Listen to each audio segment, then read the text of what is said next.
Good afternoon, everybody watching us live and watching us back later, although I'd be surprised if you were. It's me, Yann and Chris, and we are doing a watch-along.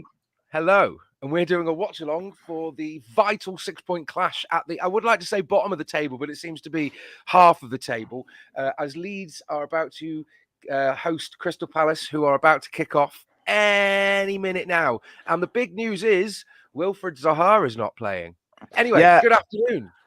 Good afternoon. Well, good morning. Yes, good morning for you. Or perhaps, I don't know if in Australia it's good evening. Who knows? Because I think our Australian numbers have gone through the roof in the past week. I know we did have an Australian subscriber last night because I was on Zoom with him. I'm part of a private chat that I have in a different meetup group that I'm in, but he lives in Australia and was all about my channel and our channel and all that. So our Australian numbers, if we had none, we now have one. Woo! I would be overjoyed if it was actually Tim Cahill. Hi, Ems. Well, that would make two of us. What's up, Ems? I actually did. The first time I met this guy, I asked him about Tim Cahill. I'm pretty sure he didn't. He knew who it was simply because of the Australian national team, but he didn't know Everton. So because he just wasn't a big sports guy. But wow. I would love to see. I mean, I don't know if everyone in Australia really does know each other, but who knows? He might know somebody who knows somebody, and then all of a sudden, Tim Cahill's on Follow Everton. How great of a life. Do you know Dave in London?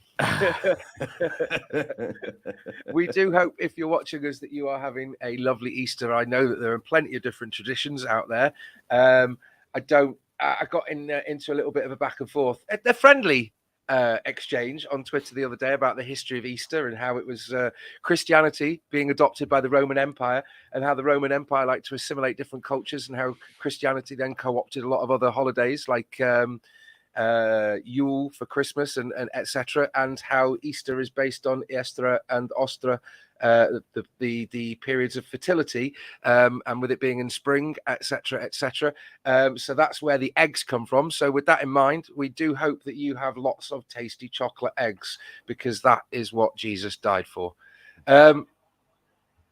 Oh, and Leeds. Oh, anyway, we're about 90 seconds into the game, and Sinistera got through on the left. Leeds, he just had the ball fed through to him, and he was about 6 yards out. It went to Ayling. He looped the ball forwards.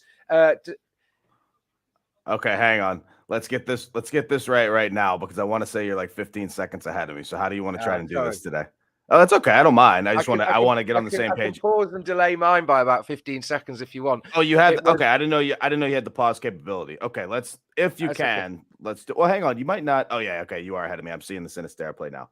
Wow, that was a close shot. All right. Yes, Greehey sort of looped it wildly, and it went past him, and it set up perfectly.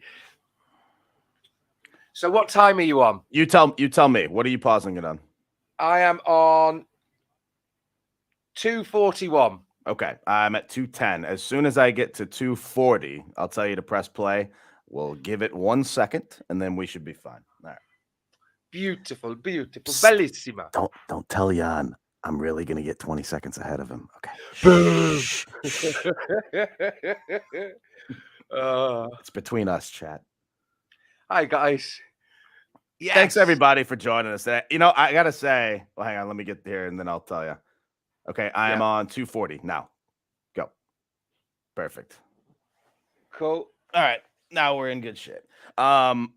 You know, I must say, I underestimated how much fun I would have doing these watch-alongs, because I really do think that we have some fun here if we continue to do this. I still don't know if I want to do it whilst Everton are playing, and the reason being, while it would be cool, it would be fun reactions, I've seen so many people do that for their teams, and every time I watch them, I'm like, oh man, these guys are like losers. Just watch the game. Don't worry about this and that. Now, maybe I don't know. Again, maybe I'll have more fun than I think, but it's one of those where that almost feels like that should be done separately. Do you have any thoughts on that? Absolutely. I do think it would be fun. Sorry, Crystal Palace have just got the ball back and they could be on the counter, but Leeds seem to be, and he's just been sandwiched between two men and... Oh, you're still a good 2 seconds. I pause it for 2 seconds. Sorry. That's no. I don't know how that happened. Just give it like a 1, 2, and then go ahead. Hey, we're still working the kinks out too, boys and girls. time are you on? I'm on 3:47, 8, 9, 50. Yeah, we're synced up now. Woo! So my thoughts on that, yeah, it would be good. The only trouble is, I'm not sure how many Evertonians want to sit there and watch me like. Yeah, and we can.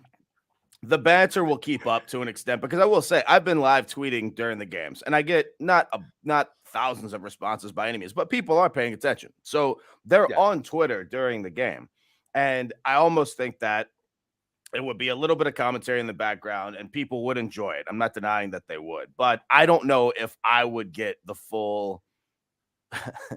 The full Everton experience. I was about to say, but what does that even mean at this point? Well, for me, it means sitting there fuming for about 75 minutes, getting more and more frustrated. Yeah. As the air gets more and more blue, not with support, but with profanities, until it gets to about 80 minutes in, and then I have this sort of quiet moment, at least it was the case in the Man United game, where I'm deluding myself going, we can still get 2 goals. Man United would have been a rough stream, I will say. Spurs would have been a little bit annoying, but for all of the ones that would have been bad and the minutes that wouldn't have gone well, if you would have gotten my video reaction to Michael Keane scoring that goal, that might have actually gone viral because I went insane. I borderline flipped the table over. It would have been awesome.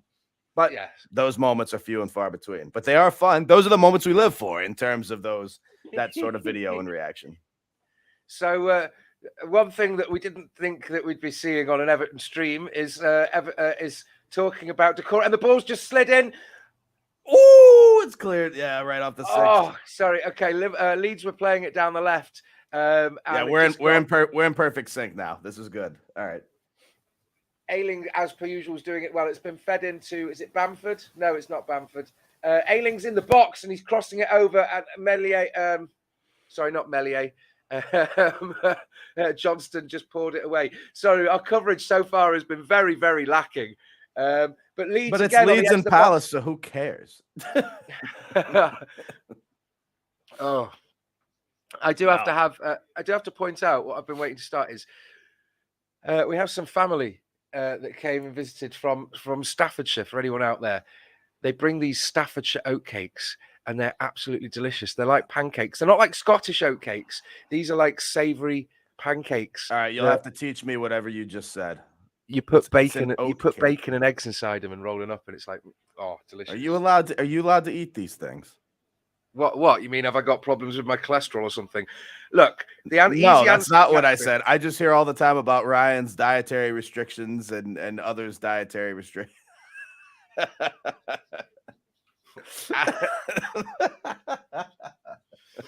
Fantastic. That's all I needed. That look like that's about the same look that I gave you yesterday when you said, "Do we dare see DCL next week?" I am chaotic good, basically. Yeah, fair enough. I don't discriminate much. Funnily enough, the only thing, like there are certain foods that I would prefer not to have or whatever. Like I'm not a big fan of peppers or onions or whatever. There's only one food that I do not eat. I've tried to make myself like it so many times and I just can't do it. And ironically enough, that was what you had on your pizza last week. And it's mushrooms. I can't do it. I've tried over the years many times. Just can't. I wanted there to be nothing on the list of things that I would discriminate against, but I can't. Mushrooms are terrible in every sense of the word. Do they taste like soil? I don't know what it's a texture thing, it's a taste thing, it's an all of the above thing. I don't even know what I could pinpoint that they taste like, other than they taste like mushrooms, and mushrooms are terrible. So I've tried. I would probably even try again, but it wouldn't go well. So Toffee Man, thanks everyone for joining us. We'll get. Of course, we would never condone that. The game's just settling, so 44 broken legs in this game would be handy. And the Blues has just said, "Well, harsh that. Can't one be enough?" Our viewers coming in hot. You gotta love it. Yeah, no, we talked a vital 6-pointer. We called it, but I don't know who this is joining us. It could be anybody. It doesn't narrow it down. Is it Wilfred Zaha? It might be. But again, they've gone now. Ginato be great in our team, asks Lila. Let me get this comment up there. There's a lot of people that would be great in our team. But yeah, I would like Ginato. I wanted us to get Weston McKennie, the midfielder that they got. And people can say that that's American biased, and well, say whatever you like. I've watched Weston McKennie play for many years, including when the United States national team played England in the World Cup. Weston McKennie and Tyler Adams completely shut down that England attack and brought the attack of their own. And that's not an easy thing to do by any means. Say what you will about the England national team and their players and all that, but you can't deny that most, if not all of them, are extremely world-class talents. And yeah, you want my opinion on the England team? I'm not sure. Somewhat overrated, and I'm surprised that they managed to pull it out of the bag like they did against Italy.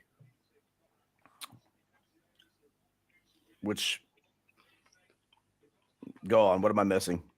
Oh, recently they won. Oh, okay. No, you're being serious. I thought there was a joke in there somewhere that I was missing. No. Yeah, no. Every I agree with that. 2-4 years, England fans gather in droves in the pub to binge drink, to treat themselves, and to avoid addressing relationship issues, and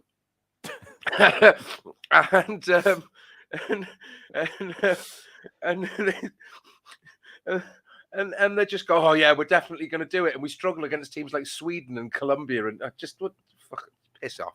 Hey, speaking of, we do have other comments, but Lila's on fire with her comments this morning. Anyone sticking money on 4-0 Liverpool today? Hey, I said it yesterday, and I'll say it again. The Liverpool-Arsenal at Anfield usually goes about the way that Everton-Liverpool goes at Anfield, and I know Arsenal are a somewhat different team. We've seen a good Arsenal team go to Anfield before. They don't win there. And so, yes, while I would love to sit here and say, up the Gunners or whatever, because anybody playing Liverpool is instantly my second favorite team, I don't see Arsenal getting a result there just because I've seen this movie before. I'll believe it when I see it. So yeah, I think Liverpool go in there. I don't think it's gonna be 7-0 like it was against United a few weeks ago, whatever it was. But I do think Liverpool will get quite a result today. I think it will be more than one goal. We'll see. Don't know. I would like it to be a good back and forth game just from a quote unquote neutral football fan perspective. But I don't see, like I said, it's one of those where the intimidation factor for certain teams is a real thing. So we'll see how Arsenal respond. All Arsenal have done this season is respond to things like that in a good way. They responded at Tottenham Hotspur Stadium, because that was a ground they hadn't exactly had a lot of success on recently. I know there was a little bit of a scuffle at the end because if you recall, that was the game where the fan comes and kicks Ramsdale and Richarlison gets in his face, etc. But Arsenal came away with 3 points, so maybe they are a different team this season. We'll see. But I would say there are a couple of fixtures that you want to keep it competitive between City and Arsenal, because they're playing some of the teams down the bottom. They've got a couple, even if there was only one fixture each for them against our rivals around us. So we haven't really commented very much on this game. Luke Ayling is doing his level best, as always, to be a pain for the opposition. Good in defence, pushing them out. Great hair, though. It must be said. Oh, that could have been a foul behind. And the refs, as per usual, the referee's doing nothing. Oh, Charles. Hi, thanks for joining us. It's an interesting question he's just raised here. Comparing the two sides' upcoming fixtures. Cross in the middle and it's a save. Go ahead. You would suggest a Crystal Palace win would be better for the long term. Leeds have trickier fixtures and are more likely to be being dragged in. I'm still hoping for a draw. That's my gut. I don't want any of the teams around us getting 3 points. I was hoping for more draws yesterday. It's been Forest, Leeds, Everton, Southampton, Leicester. Honestly, I don't even think Leeds. I do think Leeds will win this game because Leeds' home form has been better. And the fact that Palace have struggled to score goals despite what happened last week. I think last week. And Leeds are on the break on the right. Ayling's got the ball in after a trot. Oh, and he worked it, crossed it in, and Sinistera got caught up with Ward in some sort of, I don't know what happened there. Yeah, that was weird. It's almost the cross is it's a sweeping cross low. Sinistera tries to get ahead on it. I don't know if he ended up getting ahead on it. It looks like he did, but it's very slow. It might have even gone off the leg of Ward. Yeah. Let's see that again. Back to Johnston. Yeah, not much power on the header. I think Leeds will take the points today, and I don't think they're going to be safe and clear by any means. But what are you doing, Luke Ayling? Like, I swear there used to be a rule in football that you can't play the ball when you're on the ground. Oh, look who's joined us. Hang on. Fresh off the hangover train, I would assume. How you feeling there, Chief? Yes, our beloved team member. Well, I say team member. I can't remember the last time I saw him on a video. Was it possibly the Bottom Nine Derby show stream when he well, no. decided Technically, we saw him on the video. Unfortunately, after you guys were in the executive box, but we saw a different human being after that one. Can you stop making out like I'm not a normal fan? I've got my season ticket. You're on video, mate. You're on the official Everton tunnel access, so it's not my fault now. It's out there for everybody to see. But your reaction as soon as I said box was pretty funny. Hey, shut up. Hey, shh.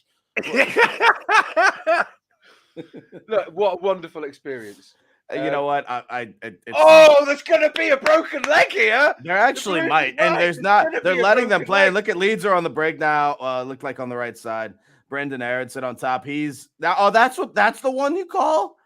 Oh my goodness. I know. There's a back and forth. There's about 3 tackles in quick succession. Typical. You can't tackle an American. Great tackled, and then 20, and then messy.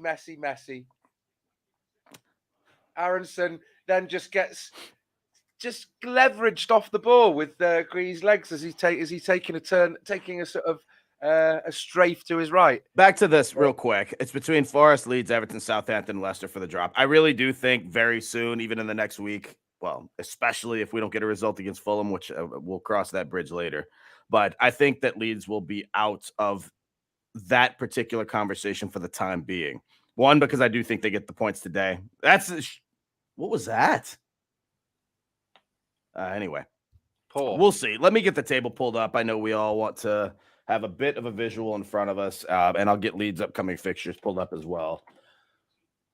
Real quick, matter of time before Leeds score. Yeah, I agree with that. Jan's green screen makes me doing something very strange there. Well, probably he usually does when he steps on the pitch. So when there was a foul by Gray, Leeds took the free kick and whipped it in. And there was one Palace defender at the back who was playing them all onside.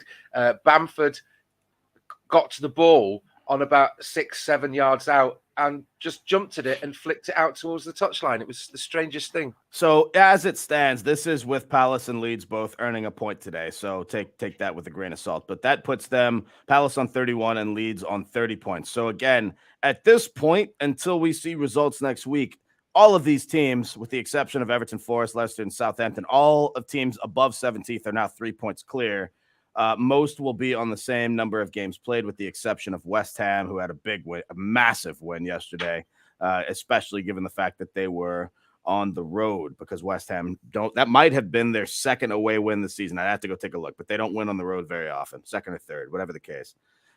Basically, next week against Fulham is about as massive as it gets. No, it's not as massive as the upcoming Leicester game will be on May the 1st, but it might as well be. It's very close. Fulham have lost 4 on the bounce, and they're injury depleted, struggling to score goals. Basically, in my opinion, there's no excuse whatsoever to not get 3 points against Fulham next week.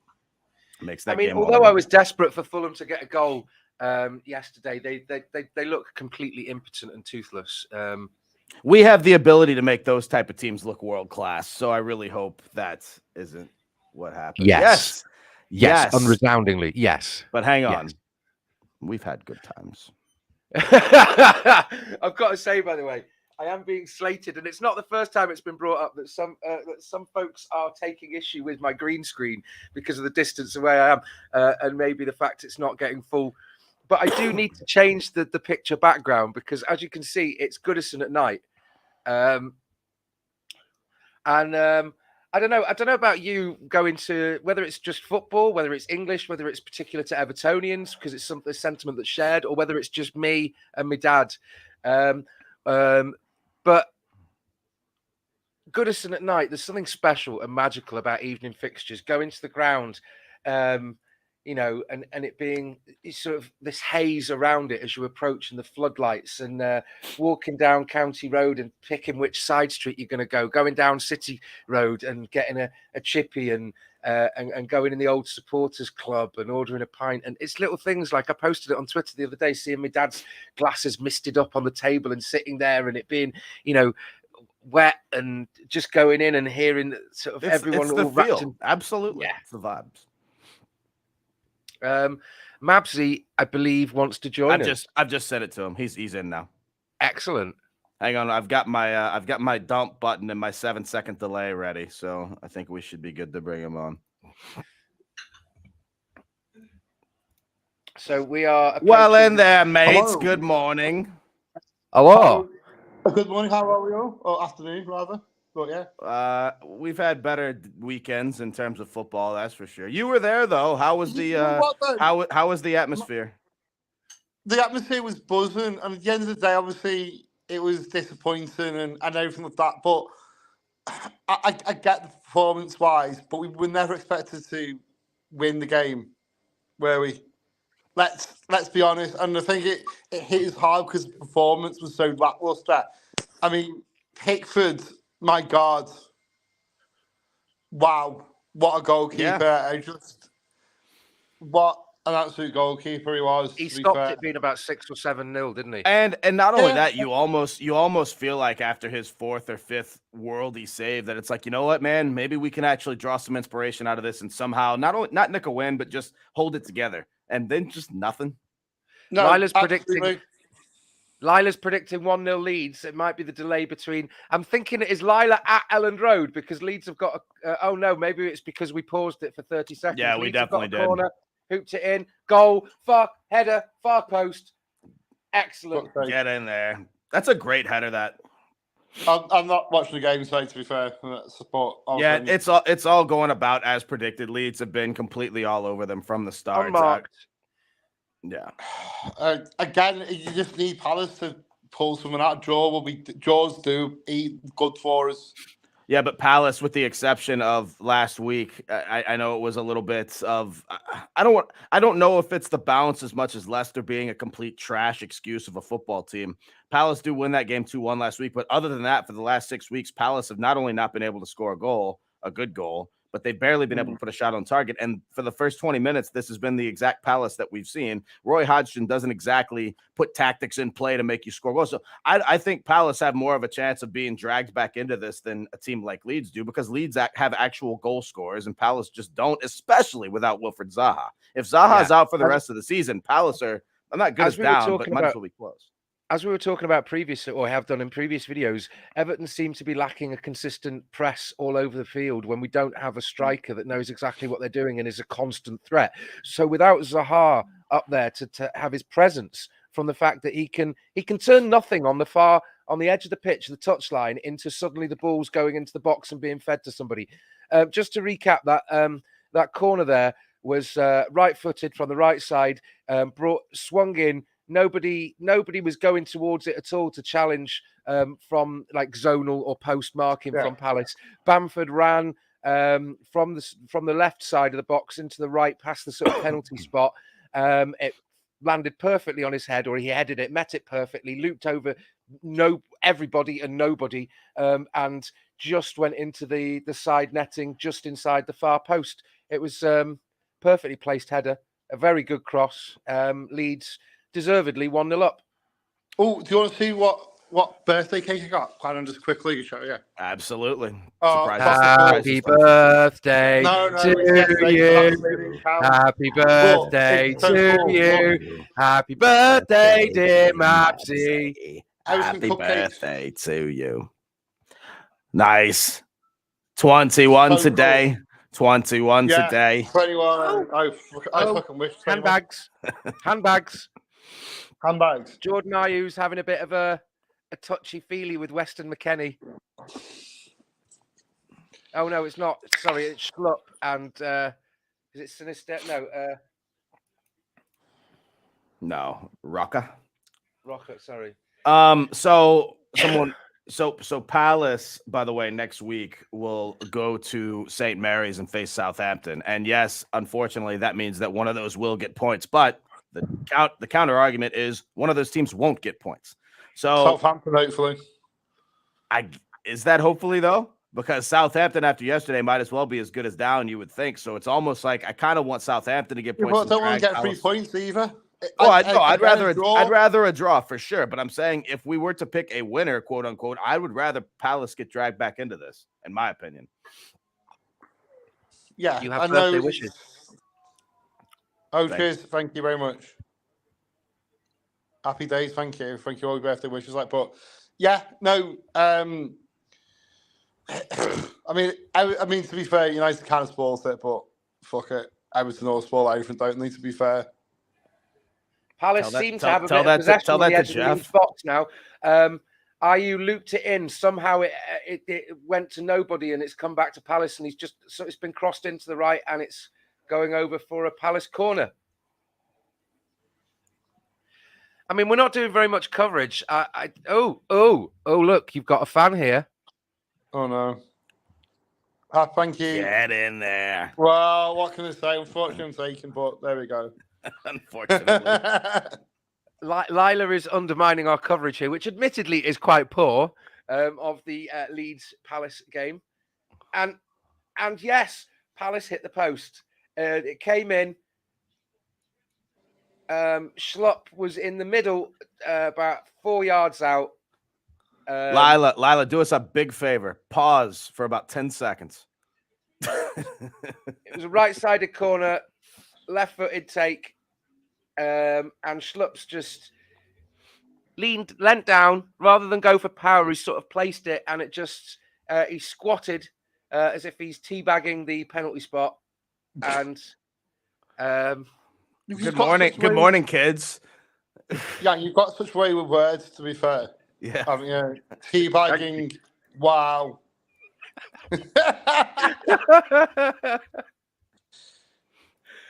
Wow. And right on cue. Yeah. Anyway, here comes the police.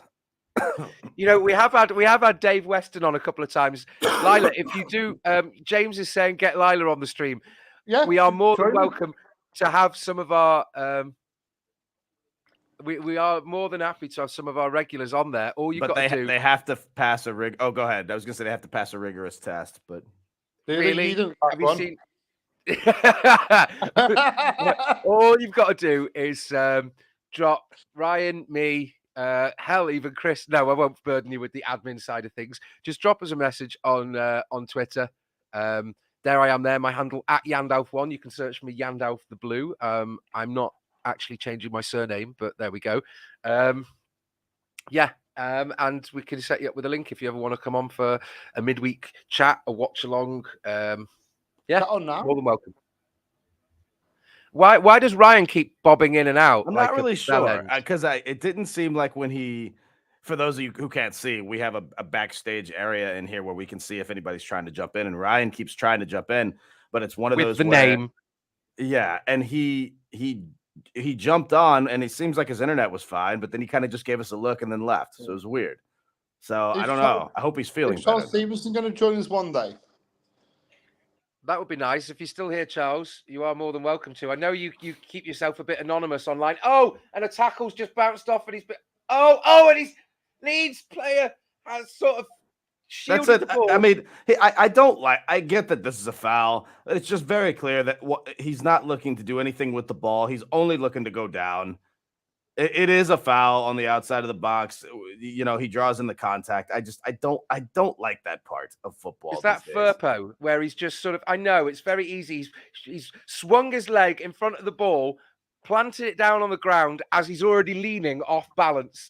And then with the slightest bit of contact, which, it wasn't slight, but then he's just like, I am falling. But there's no intent to actually play football. The only intent is to go down. I hate it. I'm just not a fan. I get it. I get it's part of the game. I'm not ready. I don't throw those comments at me. I get it. It's what I call the Salah special.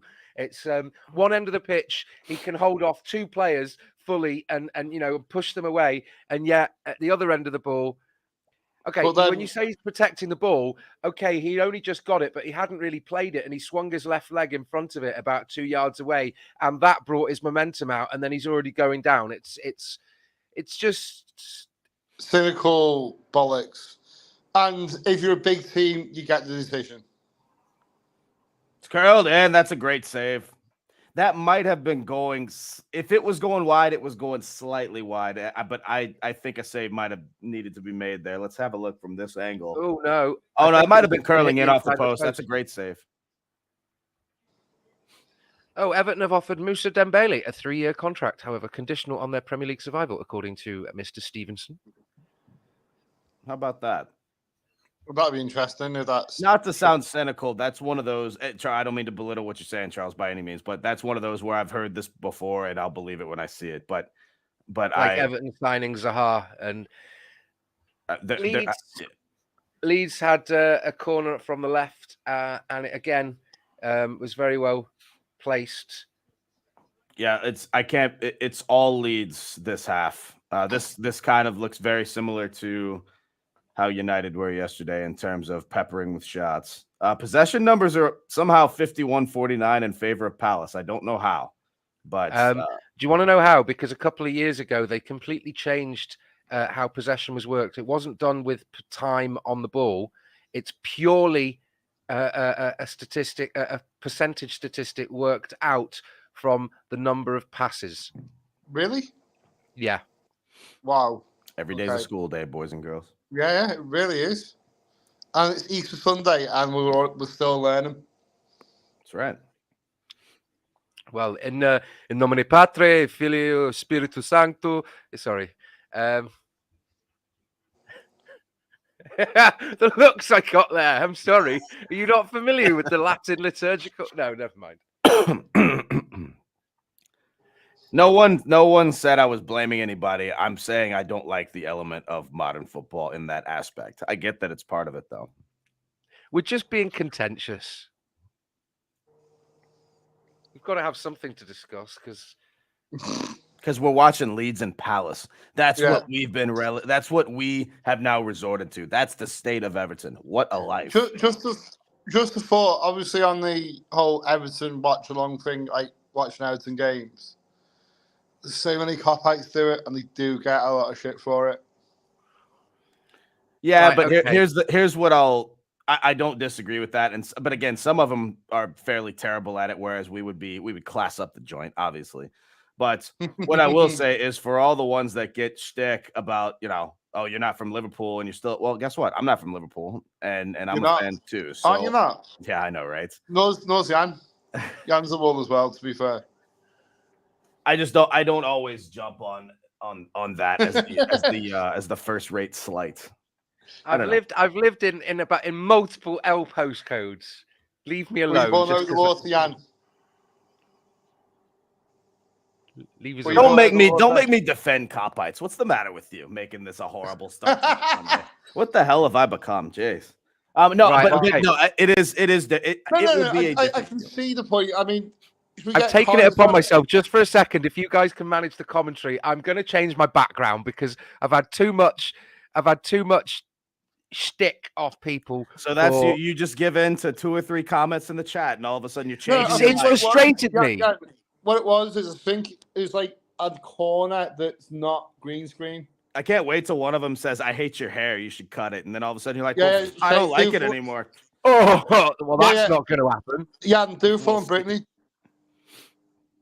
What? Do a full on Brittany. No, I've had my hair long 3 times in my life. Full on every time Brittany. I've cut it.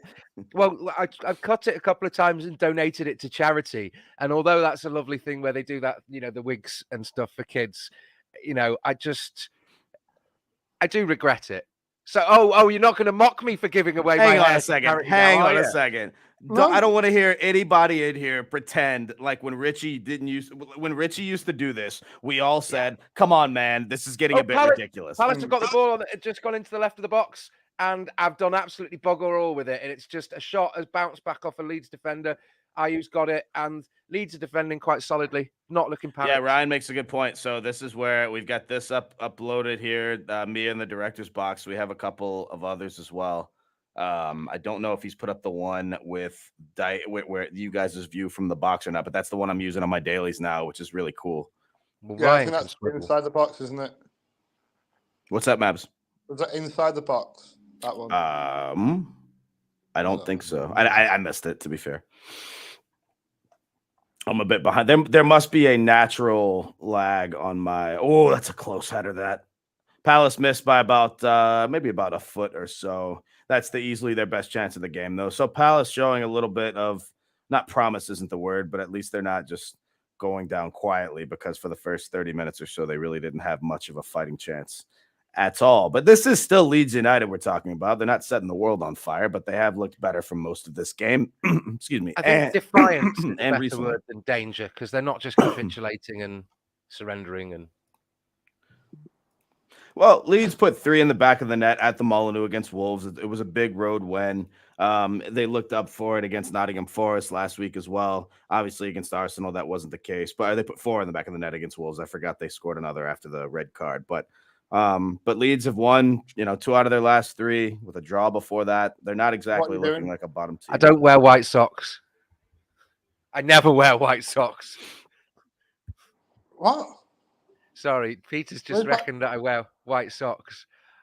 I am not from Runcorn. He's from Birkenhead. I'm not from Birkenhead. I live born and bred at the moment. In Birkenhead. I used to live, like, I've lived all over in Liverpool. Leave me alone. I lived in Shoebrook. I've lived in Wavertree, and I lived in L1. Actually. To be fair, I've stayed all over Liverpool. Does that count? Stayed in McGull. I've stayed in Bootle. I've stayed in the city center. To be fair, Chris, you've been to Liverpool the most car fights have, so yeah. Right, I've got to say, right, guys, I've got to say, Danny, that is a lovely offer if it's genuine. Get Mabsy a studio, he'll chip in. The only problem is, right, I work all over the country, so in hotels, and it just doesn't work for me. It's just one more thing to pack and then one thing to set up, and just a hassle. What? Posh. We're sorry that being a founding member of this channel is an inconvenience to you. Well, so it should be. I mean, as I say, I don't get what people's comments are, but it's just awkward for me. That's awful with possession for Palace. Yeah, Eze just gave it away there. Furpo's done a good job of not clearing it whatsoever. The thing is, though, there's no standout amazing players from Leeds. They just have a high intensity rate, and they're working cohesively. Whereas Palace... hang on, Becky's calling my name here. Okay, sorry, moving on. Happy days, got a date there. Go on then, Yann. That's a joke. Maybe is it? I don't know. Probably not. Becky, are you into Americans? I don't know. We'll figure it out soon. It's always an easy pick. I can't say things. It's before the watershed. You literally just said as if he's teabagging the box. Okay, all right, fine. The question is whether the question is that raises real issues isn't whether Becky's into Americans. It's whether. Never mind. Sorry. Moving on. Back to Leeds and Palace. Again, some of this content we must save for our premium section, which has not been launched yet, but. That's great stuff. Awful defending from Palace, but Leeds on the move. A few seconds behind, but I'm if you're a season ticket holder, do not be afraid to come up and say hi to any of the team, because we are friendly. I mean, we're all a bit weird. Yeah, all very weird, I must say. Oh yeah, Becky's she's saying a little too much now. Probably a fine lady or man, whatever. I think this is Ryan. That makes sense. I think Ryan's had a few bot accounts the last few streams. I mean, you can't all of a sudden Ryan disappears and then an immediate account pops up criticizing Onana. That was too perfect. There we go. What's this? Who's criticizing Onana? What? Some account yesterday, but I mean, we're getting actually a fair amount of that the past couple of days, especially after Onana's performance yesterday. We had a little bit of a question yesterday after the match on whether Onana is playing injured, because he did look to come off with a bit of a limp on 60 minutes or so. Oh, and then Ryan sleeps onto his other account. Absolutely. Yeah, that sounds like that's what someone would say if it was. So yeah. Looked a little bit. I don't know what's happened with Coleman, whether that was just the substitute or whether he was coming off injured as well. It seems like Everton got a little bit battered yesterday, so I'm hoping we don't face a slew of injuries. Look, Ryan, you've just got it on two different private. I can see him going back and forth with his laptops. I love it. Ryan is not single. He's in a relationship with my cousin. That sounds weird. Why? Other people exist. Yeah. Right, I'm meant to be choosing a background picture, but I'm trying to commentate on this match and then failing and wondering if you guys are going to commentate. And by the time I get around to doing a bit I'm of not coverage, even watching the game, to be fair. And again, well, get off the stream! Get off the stream! No, I'm joking. I'm joking. I'm joking. I'm joking. I'm joking. I don't know if you caught yesterday, but Jeff and I were having a bit of a back and forth as well. Jeff was getting, or I was getting a little bit hot at Jeff's comments because, well, I don't want to rehash the entire thing, but I felt that far too much credit was being given to Man United yesterday after that performance. Yeah, okay, right. I'll have to watch it because I only watched a bit and then I was on the train back. So as much as I'm appreciating the banter in the and Leeds had a. That's a great save, boy. This Palace keeper here, it could easily be 4-0 right now. Here we go. While I appreciate the banter and the back and forth and comments, I would like to advise and remind people to remain safe and do protect your identity and personal information, such as things that cannot be removed from your digital footprint. Here we go. This is Jeff and I were in agreement in the group chat, and we were getting some backlash from Chris, who seemed to think that not. Stop trying to twist these words and pretend like I didn't agree that we were outclassed. You guys are being ridiculous right now. This is like political TV at the moment.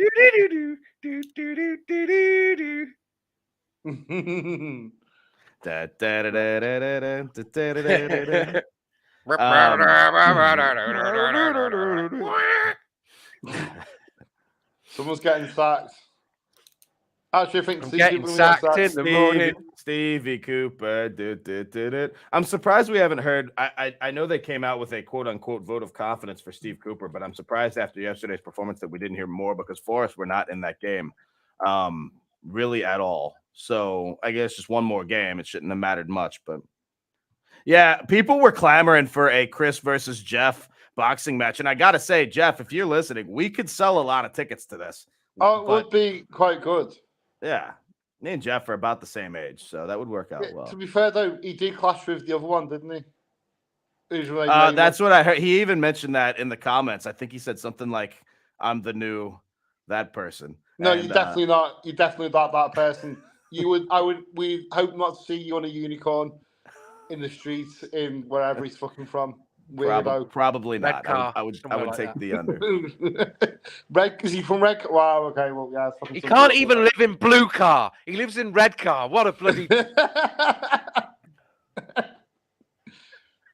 It's also not been officially announced, but it was heavily rumored to be deep in the process yesterday of Jesse Marsch to Leicester. I thought we would hear something on that today, but I heard that. We haven't. Okay, to be fair, though, I've seen a lot of criticism for Dyche on Twitter this past few hours since the game because he opted to play a high line and yeah, I don't know where it came from. At the end of the day, he just went all out. They need to try and get a result because at the end of the day, we weren't. Yeah, I don't know what to say. If you're not on the Dyche train at this point, I don't really have time for you. And that doesn't mean that you're not allowed to have an opinion, but that just means that if you haven't seen what he's done to the football club and you haven't seen that getting what he's gotten out of these players is nothing short of a miracle, quite frankly. And if you haven't seen that, I don't really know what to tell you as an Evertonian at this point. Especially given, matter of fact, if you haven't seen that, I challenge you, if you really want to put yourself through quite a lot more torture, if you really don't like what Dyche has done, go watch the Southampton and the Wolves game, and go watch both Bournemouth games again, and then come back and tell me that. No, I'd rather. I wouldn't tell you what I'd rather do, but Yeah, but that's the point. That's the point I'm making. It's a night and day different team, plain and simple. At the end of the day, he's hampered by the fact that fuck knows where DCL is because he's been training on the grass for fucking weeks. Who knows what? I did think his answer yesterday was pretty funny. They said, "How far was the 37 miles away?" He's like, but you know what though? I just wish the club would be honest with us and just tell us. This might. What are you laughing at? Mabsy. saying he wishes the club would be honest with us. Oh, yeah, true. No, actually, that's a very good point. But on the playing field, yeah, actually, yeah, you're right, yeah. This is, I mean, I hate to sound too overly optimistic, but I don't think that it's out of the realm of possibility that might be the game where we come out and actually get a couple of goals rather than just nick out a 1-0 win.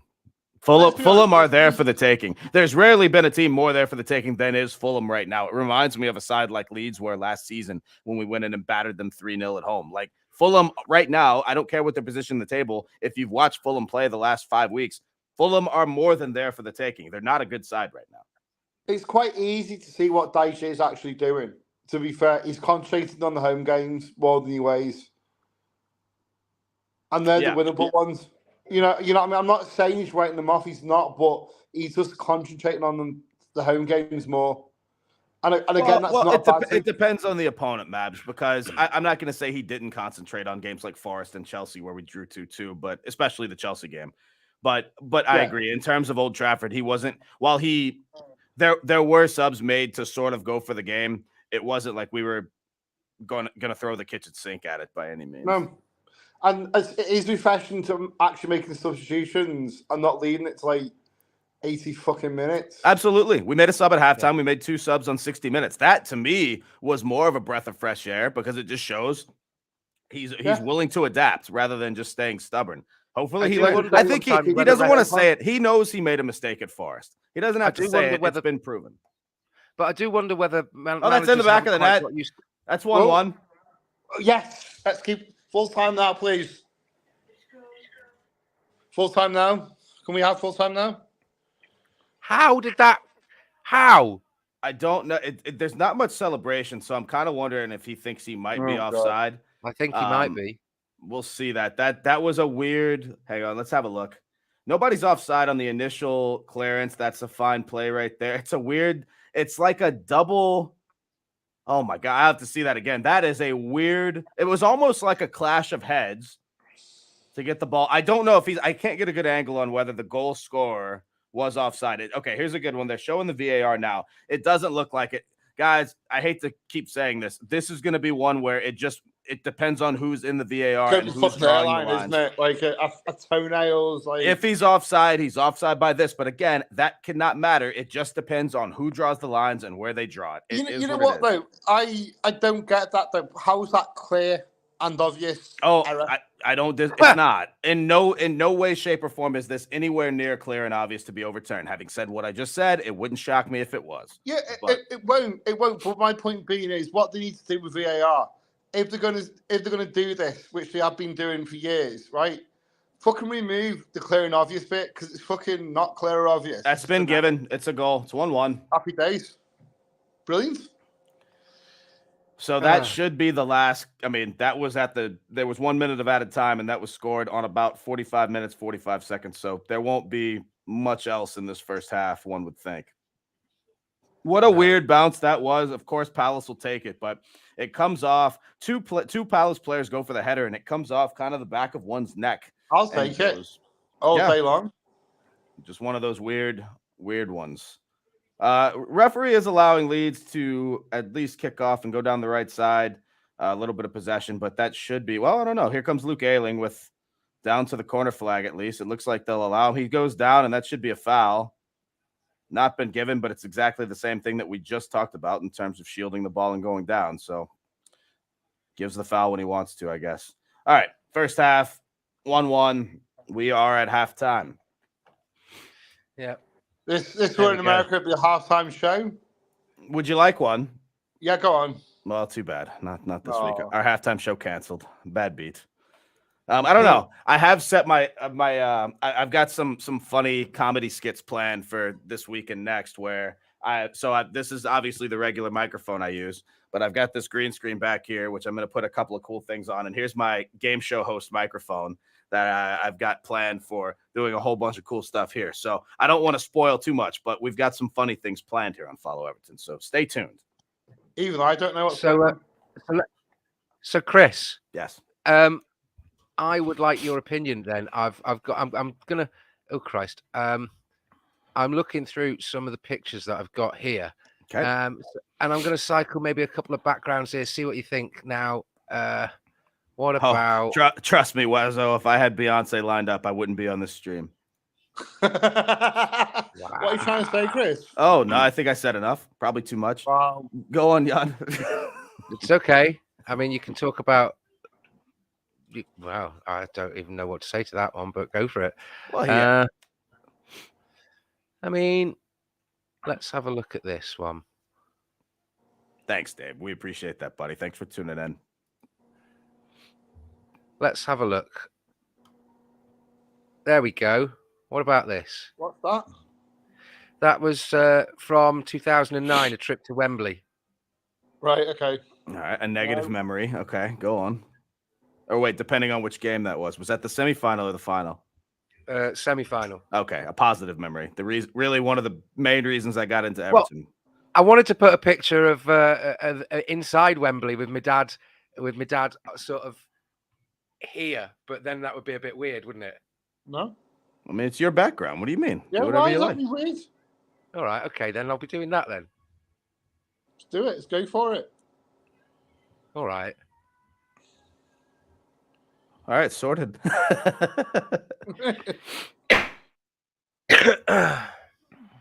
there's this one. There's right. Oh, crikey. Guys, That's I'm going to have to shoot. I'll catch you in a bit, yeah. No problem, Mabs. Thanks for tuning in or joining, I mean. Cheers. Yeah, happy birthday, mate. Have a good time. There's that, which is a bit odd. It's a bit big. That's that's like one of those giant heads that fans hold up at some of these American games.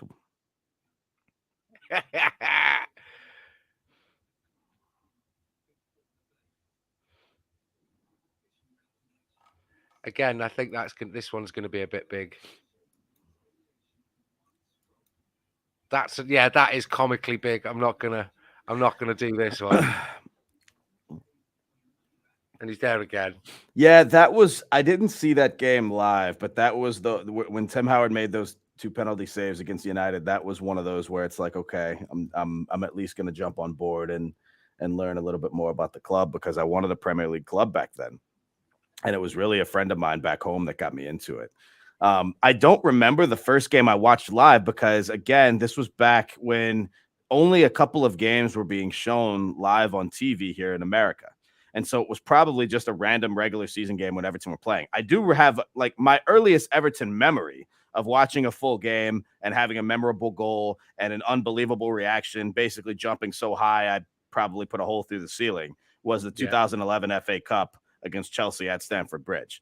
Leighton Baines cracking goal. That Leighton Baines has been my favorite player ever since I started. Was that FA Cup or League Cup? Nope, FA Cup. I remember it like it was yesterday. It was either, well, I don't remember the round, but I remember it was the FA Cup because we lost the next round to Reading in the most perfect Everton fashion imaginable. And so, but no, that was we equalized. Lampard scores in extra time because we go to extra time 0-0. Chelsea had a goal chalked off. Lampard scores, and then we equalize, I think, in something like the 119th minute or whatever it was. Baines with just a monstrous free kick. The place goes insane. I go insane, and Baines has been my favorite player since, and we won that game on penalties. Fair. And then, obviously, like I said, in the most Everton fashion, then comes Reading, and then we just kind of, that was that. We fizzle out, 1-0 loss. And it's been smooth. It's been good times and plain sailing ever since, hasn't it? I've got plenty of pictures on my phone, by the way, of Goodison. I'm just trying to. I can't. Really, I thought people might be more interested in what I have to say, but then I realised that I chat absolute wham. So no one cares about what either of us have to say. Let's be honest here. They just want to look at our stupid faces as we're like, yeah, look at these blow. They're trying to find a viral moment to make fun of us on the Twitter. But here's the problem. All we do is talk sense. So good luck, people. I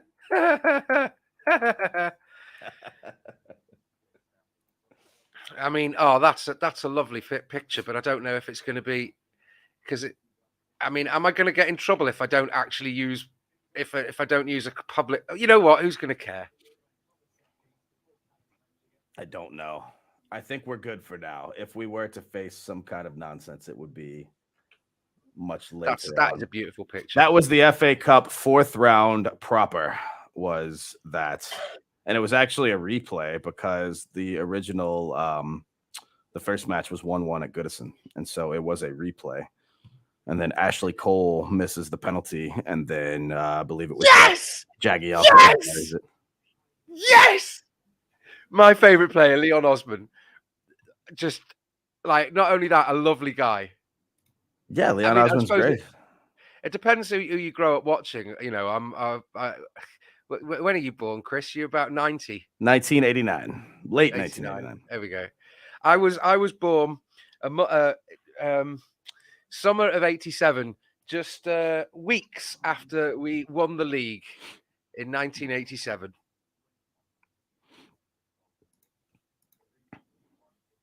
Alan Ball. Yeah, you're not going to find a much better little curly Alan Ball. Great shout. You know what? I like Mark's shout here. I was a big Stephen Pienaar fan. How can you not be?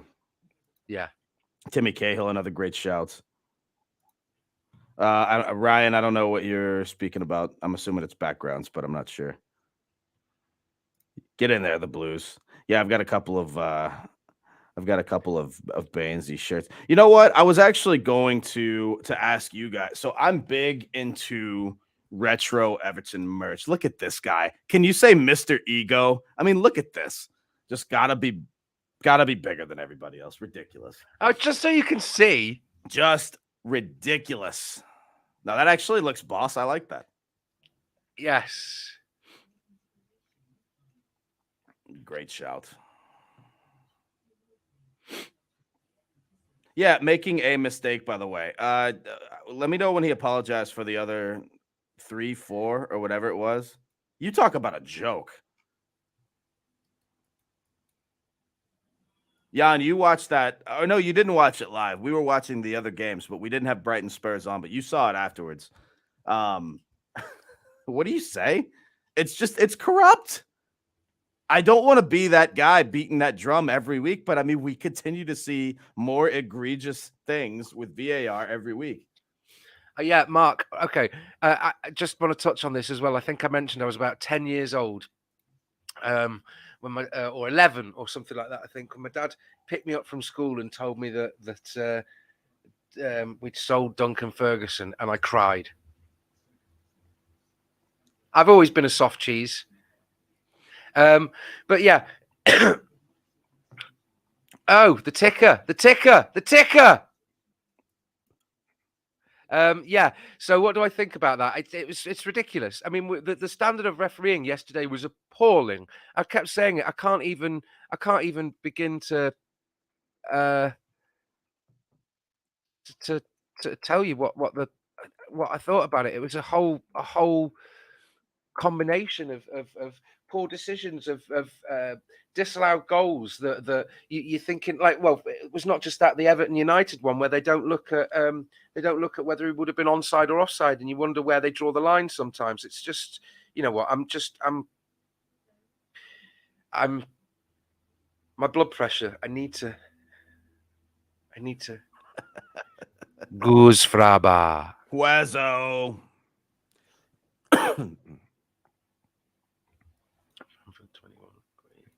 We almost had a guest there. We did. Perhaps he'll try again. Must be an internet thing. What's up with you guys' internet overseas? Get it sorted, mate. Well, essentially, what happened was, when there should have been investment in the infrastructure Never mind. I'm sorry I asked. Cancel that question. I know stuff. I'm sorry. At the time, France at one point had power line sort of things and broadband that people could plug into, like, their power things, because the infrastructure in France had actually paid for this. And this is obviously going back like 20 years, when about 70% of people in this country were still on dial-up. Anyway, you don't care. I'm sorry, what? Yeah, exactly. Uh-oh. Prelims Knowledge to me is and power. Jeff are now me and Yann. Knowledge is power. I'm just winding you up, mate. Relax. It's okay.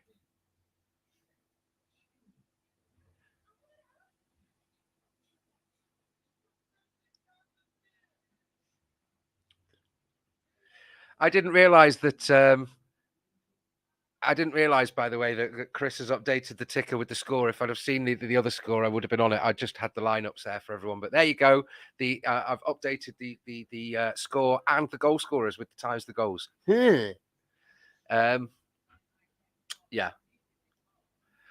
But Wanderlust is saying Tottenham Brighton was a scandal. Yeah, it's very frustrating that that was still pivotal when it was a 1-goal difference. And obviously, it finished 2-1, didn't it? It did. By the way, I think that I have figured out, I didn't update that. So my thought process is that that's what your buddy Bellin was doing when he jumped in the stream. We're not being disparaging towards him any more than he chooses to be disparaging towards himself, by the way, because as Chris said, we have this backstage area on the stream, and he came in and I can see here, it's like mine says Yann like it does here, and Chris has got Chris like it's got there. And under the bottom it just says Bellend. So we didn't know who it was. Yeah. Then he showed his face. And then we were like, oh yeah, that makes sense. Yann, can you handle this for about 3 minutes while I go put a brew on? No, I can't. I'm going to fail miserably. That's the end of the stream then, boys and girls. Goodbye, boys and girls. Thank you. Yeah. So we're already seeing coverage of Arsenal and that other team. But now they're returning because the second half is going to be kicking off very shortly, and we've gone to an advert break. Okay, but again, thanks for joining us, everyone. We do appreciate this. Don't know whether you're watching it in the background and just turning off the commentary and having some noise, because one thing that I've always found is I can't be doing with commentators just telling you stuff that either they've got to fill you with facts that are completely irrelevant. They think they're relevant and it's just relating to the fixtures, or they tell you literally what's happening on the ball. All they go is Ayling, Firpo, Bamford. Like, oh, cool. Yeah, that's their names. Well done. Kadeem, I haven't seen you in ages, buddy. Do you guys think we'll stay up? I mean, that is an interesting question. It's one that's been keeping me up at night. And not in the good way. I mean, I'll wait for Chris to come back. I think we keep talking about it all the time. They do, and I can't claim that I talk any more than them, which was why there was a fella doing the commentary on or coverage from one of the games yesterday. I think it was Villa Forest game. A guy called Jaden. And I'd not seen him do he's a pundit correspondent reporter from one of the games yesterday. And his coverage was amazing, concise, to the point, and it's not coming up with all this hyperbolic, and it's fantastic here. It's literally just calmly, and enthusiastically saying, well, they've been really on top because, so-and-so's been passed to so-and-so. They've had so-and-so shots in the last minute. And the referee's missed an appalling thing in the last. That guy needs a job in the studio. But yeah, we do need to stay up, as Kadeem says. The financial implications of relegation will destroy the club. I've had some people say online, they were talking about the commitment and the financial responsibility, fiscal responsibility for the club is only sort of for 12 months post Premier League, etc., from investors like Fard Mashiri. But the point is, I wouldn't imagine that he's going to want to see the club. It's not a case of putting bad money after good or good money after bad, chasing money. But if the club go into administration, his investments and the value of the club just, it's like saying, it's like investing $5,000 in something and saying, well, I'm not going to put another £1,000 in on principle. Okay, so you walk away with nothing, or do you walk away with investing £5,500 and then waiting a little bit longer and walking away with 6 or 7? I tell you what, I wish I would get paid. We are starting to do them more regularly. We're trying to build the team up again, and the second half is about to kick off. We might be about 30-40 seconds behind what you're seeing on TV. It's simply because I've paused my my TV so that I'm at the same time as Chris. Yeah, absolutely. Just keep an eye out. We'll, if you hit the like and subscribe and the notification button on YouTube, you'll get notifications for all the videos we do. I didn't know this until recently. Yeah, I mean, there's dangerous questions here. Can I recommend a good bank account?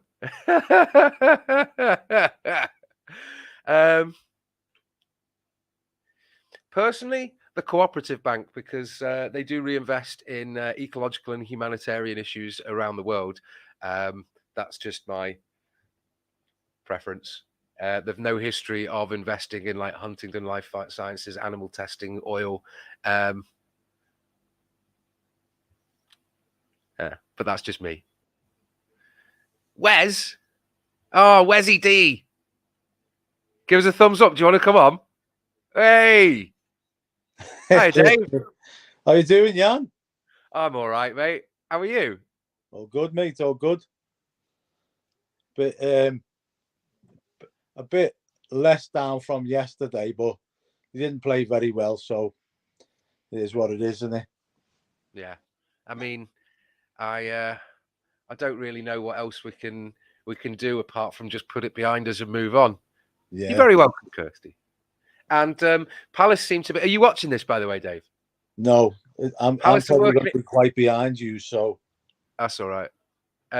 Palace have just worked it down the left and into the box. Tried to slide it back for somebody to get like an easy tap in, trying to do an Arsenal or an Arsenal of the 90s. They reclaimed the ball after possibly a foul on a Leeds player.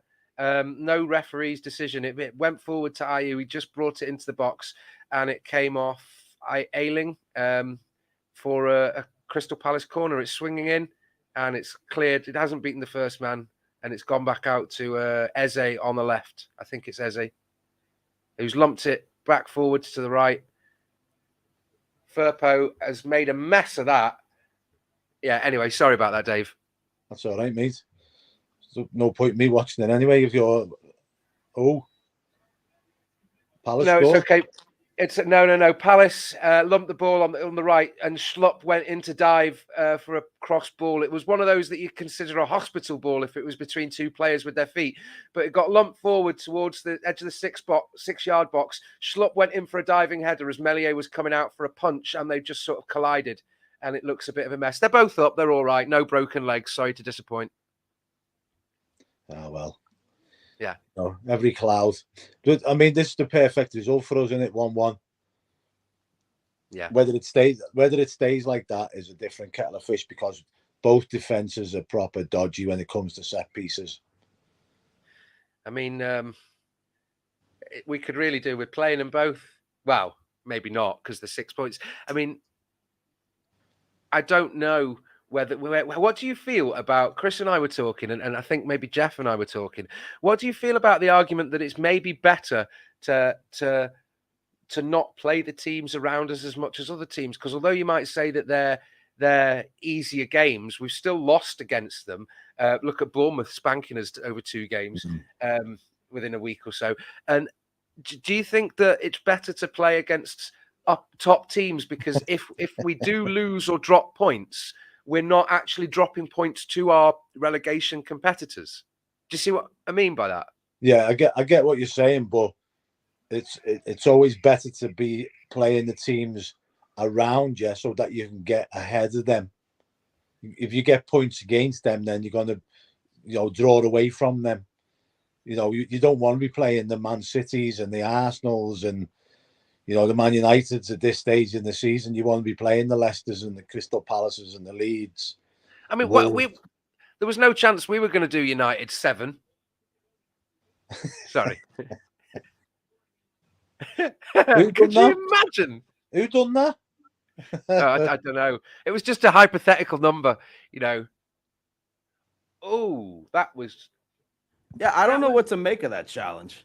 It was nothing. It was just a slight contact. I don't know. What's up, Wes? Good to see you, bud. How you doing, Chris? Are you okay, mate? I've had better football weekends, but all things considered, I can't complain. While that is true, that was under Lampard. I don't mean that as any anti-Dyche sentiment when we lost twice in quick succession to Bournemouth. What I will say is, though, that regardless of who it was under, they are still results under the belt that didn't put points on the board, or one of them was. Not only didn't put points on the board, but more so put points on the board for the opposition, which is about. And Southampton. Oh my God, I went to that game. Did you? Do you go to many games, Dave? I used to. I used to go every week or every other week because my sister used to be the head of marketing for Everton, and she used to get 2 free season tickets off them, and I used to razz one off her, and then she went and selfishly moved to Australia. Yeah. You know what I mean? How could Did she go somebody to do a that? club over there or something, or just move and decide She the went- sunshine she was went- better? She went to work. Her husband got sponsored by a company to go and work over there, but she went and she was the head of marketing at the Brisbane Roar when Robbie Fowler was the manager there. Yeah, Conflicted. I know. But And then you got banned for you sort of strapped yourself to the goalpost with a cable tie, and it's just all gone. So, I knew I recognized that face somewhere. What a weird game that was. Oh wow, what a chance. I love how synced up we are now, finally. I'm going to try and get.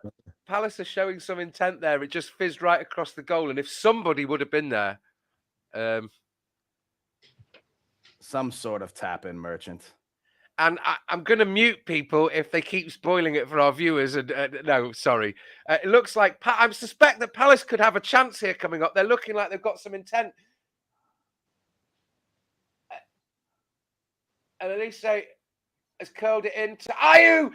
Elise from the right curled it in with his left foot to Ayew on the edge of the 6-yard box on the far post, and he just leapt in front of the Leeds defender. Not very much pressure. Wasn't very well marked. Headed it, and it was just signposted. Bang, straight into the far post, back of the net. 2-1 Palace. I'm on a par with you, mate. I'm actually all the way up on the same. Our viewers are slightly ahead of us, which whatever. It is what it is.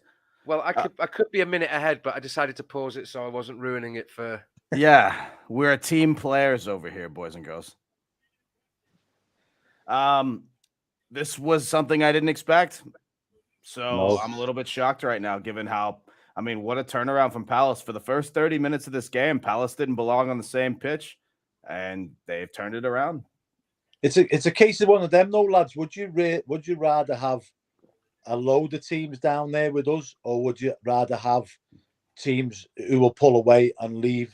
I'd rather have a load, and I think I'm in the minority though, because I think I don't know. I didn't hear what you guys were speaking about, but for the past couple of weeks, it seems like more people would want fewer teams down. I don't subscribe to that, because you never know how some teams will respond under pressure, and so I want more teams under pressure. Like who would have ever thought Leicester would be down there? But now that they are, now all of a sudden we're thinking, I mean, we've seen how Leicester respond to pressure, and it's just atrocious. So you never know what a team like Palace would do if they find themselves in the visual of the bottom three. And the thing is, though, Chris, if it's looking more likely that Jesse Marsh does go in there, do you think that they're going to get the bounce that Leeds did last year? Because they were awful yesterday, Leicester.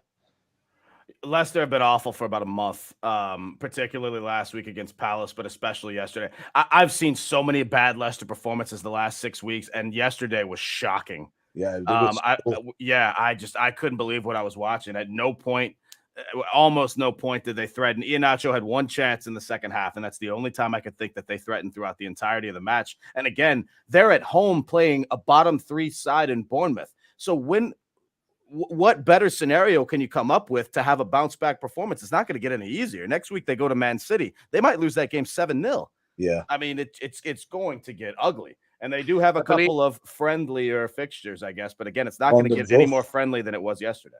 Elise has just played. Oh no, Eze's played forward to Elise, and we'd have to fancy ourselves going there. That's 3-1. Oh dear. Wow.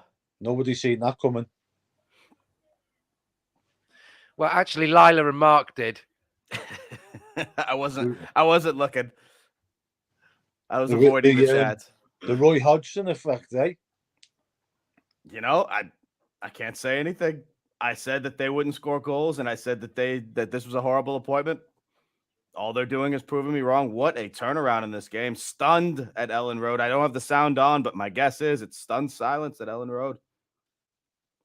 Leeds have completely collapsed after looking very good for the last, not very good. They didn't look good against Arsenal. But for two of the last 3 weeks, Leeds have looked good. What's that? I don't like Leeds anyway. I don't like Leeds. Yeah, I don't like any of these teams, but that doesn't change the fact that Leeds have looked like a better side for two out of the past 3 weeks, especially last week, and now they look like garbage today, or at least for the last 20 minutes. Like I would, before watching Leicester yesterday, I would have put Leicester in one of them teams that you would expect to get out of that. Oh, 100%. Especially given the fact that they actually had the ability to score goals. Look at this guy, by the way. I want everybody to remember that this is the man who said after the game last week that he said all week that Michael Keane would score. When on video we have record that I said that, and he said, "Oh no, that was me. I've been saying that." Thunder Stealer. Yeah, and Amy and I have both correctly predicted. I mean, I've predicted, I've even predicted one correct goal scorer and then the position of the other goal scorer. I said it would be a midfielder and a winger and all these kind of things. There we go. Right, I'm getting this all the time lately. I've had Alan Tudyk when he plays Steve the Pirate, or is it Steve the Pirate in Dodgeball? In Dodgeball, yeah. I've had a young Tom Waits, especially when I trim my beard. I've had James Hetfield. Tom Davies. Yeah.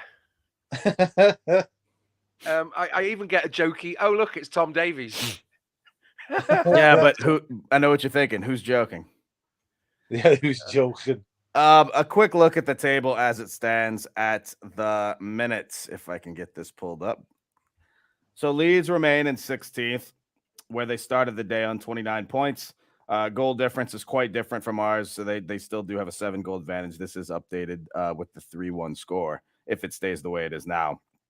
Some people think this is a decent result. I really don't know yet. So we can take a look at Leeds' remaining fixtures if you like. Palace on 33 points. You'd like to think, given the recent form, and again, can't stress enough, there's still 30 minutes of football left, but given their recent form with 2 wins on the bounce and their upcoming friendliest schedule of the lot, because they do still play most of these bottom teams, Palace should be not free and clear, but well on their way. But Leeds' remaining schedule after this game, they host Liverpool, they go to Craven Cottage, they host Leicester, and then they go to Bournemouth. So other than the Liverpool game, and to be fair, I guess that one can be coupled into the rest because Liverpool's away form. It doesn't really matter where they go. The other teams have been getting a result. So if anything, it wouldn't shock me if Leeds won that game next week, but we'll see. But their next 4 matches, certainly not the most difficult. So we'll see how Leeds respond to this. Firpo is currently Firpo does currently look a bit like he's taking after Harry Kane. He got a bit of contact in the air from a forearm on his face. It wasn't percussive contact. It was literally just a touch and push, and he's now still on the ground a minute later. It's rather embarrassing, really. But I do want to give a quick shout out. Sorry for that.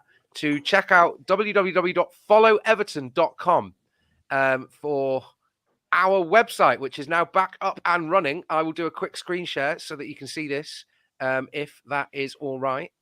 Wait a minute. I'll allow it. I'll allow it. Okay. Can I just make a quick shout out as well, quick boys? I'll allow Absolutely. it. I'd like to make a quick shout out to the physios and the doctors who perform miracles on Harry Kane to get him back fit and fighting this week. Yeah. Not all heroes wear capes, for sure. You can see there you've got Ryan, David, Jonathan, Stevie, and Mabsy. No sign of you or me, Chris. That's, nothing really surprising there. They always love to keep us down, don't they? Speaking of Ryan, though, he has been asking, where is Rodrigo? Rodrigo has just come on the pitch for Leeds. Ginato on for Brendan Aronson as well. So Leeds making a couple of changes to try and go for some goals here. And both Rodrigo and Ginato have proven this season that they can do just that. So it's an interesting interesting tactic, I should say. Leeds not going down quietly. Palace, for the most part, have been sound defensively as of the last really couple of months. Their problem was that they couldn't score goals. Obviously, they fixed that today. So we'll see if their defense can hold up. Only time will tell. We're just about 2/3 of the way through this game. So still plenty of football left. And can't stress enough, Palace haven't been world beaters. So this game is still there for the taking, despite what the scoreline looks like. Yeah, I just think, like you say, I think there's a bunch of clubs that you'd say, like Wolves, Palace. I would have said Leicester, that are not going to be in the fight at the end.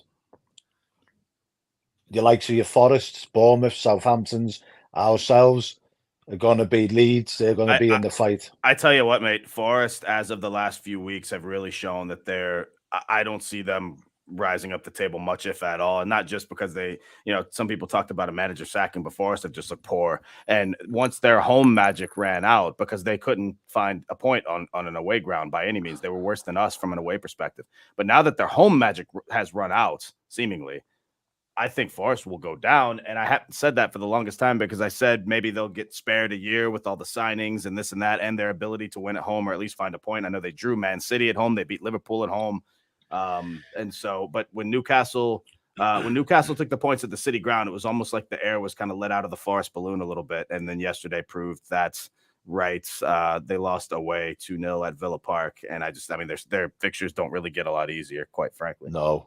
So what happened with the Palace goals, the second and third one? Well, obviously Leeds went 1-up, then Palace equalised. And then the second one was a cross in to...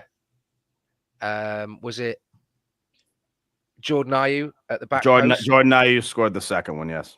Yeah, and then the other one was Elise played it forward to Eze, who ran into the box just round a Leeds defender and just sort of poked it past Meslier. Great couple of players, them, Elise and Eze. Great players. Becky's asked a question here. I'll never do a Liverpool game, but I will contemplate doing the Arsenal game afterwards, I'll think. You mean after? Oh, you want to do another watch along? Oh, I wasn't sure. Yesterday we said we'll do this one, and we weren't sure about the next. Honestly, I'm kind of feeling up for it, but that's don't feel obligated to stay. But I think I might stay on. We'll see. Well, we'll have to do it. I know. Wezzo has a very strong opinion. He will not be doing it. But yeah. All right. No. Well, you know what I'm going to do is I'll set that up for you now. Then, well, you can do the commentary and have a bit of banter with Dave, while I do the boring admin. We'll see. We'll play it by ear, because we still have a little bit until that one goes. But anyway, here I brought up Forest's remaining fixtures. I want to bring this up because it really, if they can't find any home form, Forest are as good as down, quite frankly. They host Man United next week, likely going to be without Marcus Rashford, but either way, United are still on decent form as of now. They go to Anfield. And it's not just the fact that they'll be at Anfield. It's the fact that Liverpool lost to them at the City ground. And so you get the feel that that's going to not only be a revenge game, but one where Liverpool are going to try to make a statement and win by a lot of goals. And Forest are already one of the worst, if not the worst, on goal difference at the moment. They host Brighton. And if there aren't any corrupt VAR officials, Brighton should get that win. They go to Brentford, who don't lose often at home, although they did lose at home yesterday. So that one's kind of up in the air. But Forest's away form is just horrible. This is the one where points might be made. Forest against Southampton might define Forest's season. Southampton also could be as good as down at that point as well. So that's going to be the most interesting one. And I almost don't want to speculate on the last three, because after these 4 or 5 fixtures, we'll have quite a more clearer picture on where Forest will be. But again, if you can find any points out of those first 4 I mentioned, hosting United, going to Anfield, hosting Brighton, and going to Brentford, if you can find any points, I think anything would be a bonus for Forest, because I see them getting 0 from those 12, quite frankly.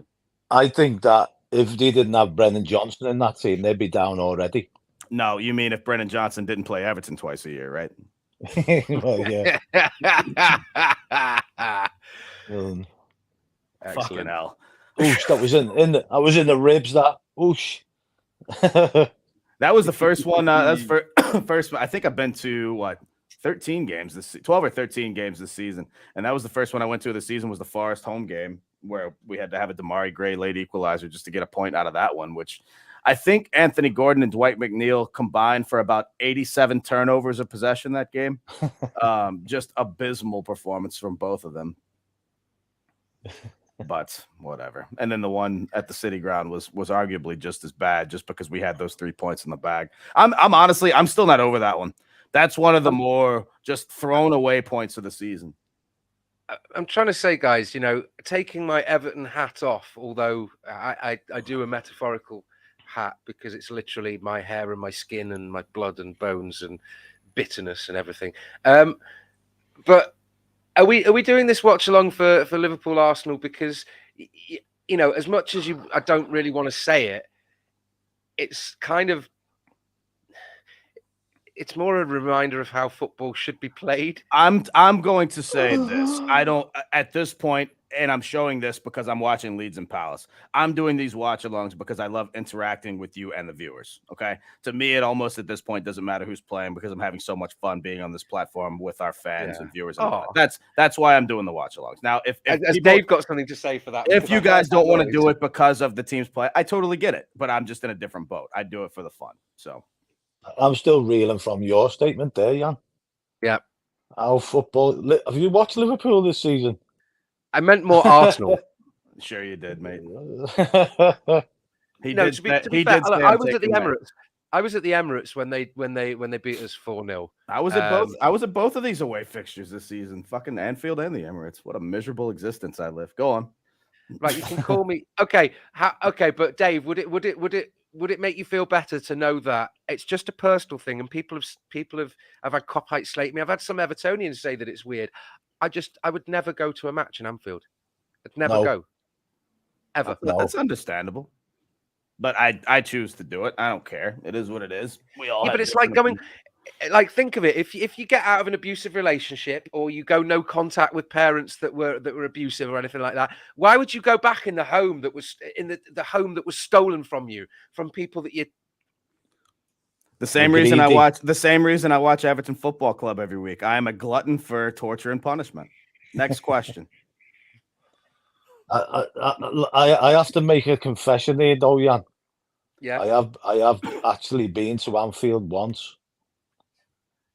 Right, and it wasn't to watch Everton, right? Did you go for Celtic? No, in mitigation, right? I had a friend who came down from Carlisle that weekend. I think it was a bank holiday weekend. I think it was an Easter weekend, actually. Are they a cop-out? No, he had no affiliation to any football team whatsoever. And that weekend we played Crystal Palace at home, and we won, I think, 3-0, and then Liverpool played Norwich on the Sunday. He said that while I'm down here, can we go and watch Liverpool? So we went to Liverpool, watched them absolutely tonk Norwich 4-0, and he came out of there and said, I never ever want to go there again in my life. And since then, he's been an Evertonian. Right, okay. So you've done a good pressure. There's a lot of pressure from Leeds here. They were working in around the box, and I thought that maybe Christensen had offered something, and he's that no, and okay, sorry. Leeds were appealing for a handball there in the penalty area, but it was just as he went down, and it was sort of his foot to keep himself up. But Palace have gone on the counter. It's 3 against 3, 4 maybe. Oh my God. It's 4-1. Oh dear, what a finish. Wow. Mateta. And he gives the Jesse Marsh. I love it. Edwards as this is shocking from Leeds United. Wow. Their defense is wide open every time. I remind you that this is a Crystal Palace team that didn't get a shot on target for 4.5 matches. And they've lost arguably their biggest threat. Yeah. Wow. Have we got to play Palace again? Yeah, in 2 weeks' time. Just hope Zaha's still injured for that. Although that Elise and Eze, I can't even tell which of the ones who actually had the ball and passed it, but they look very similar. This is about right. This is, a team catching form right before they play Everton. No surprise there. A little bit of the opposite, though, next week with Fulham, but we'll see.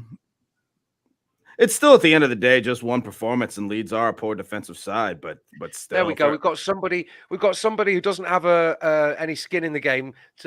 United fan. Thanks for joining us, James. Would like Amadou Onana. Right. I thank you. He's clearly got something to him. He's carrying a small injury, and he's not the kind of player that people are saying, they want him to be.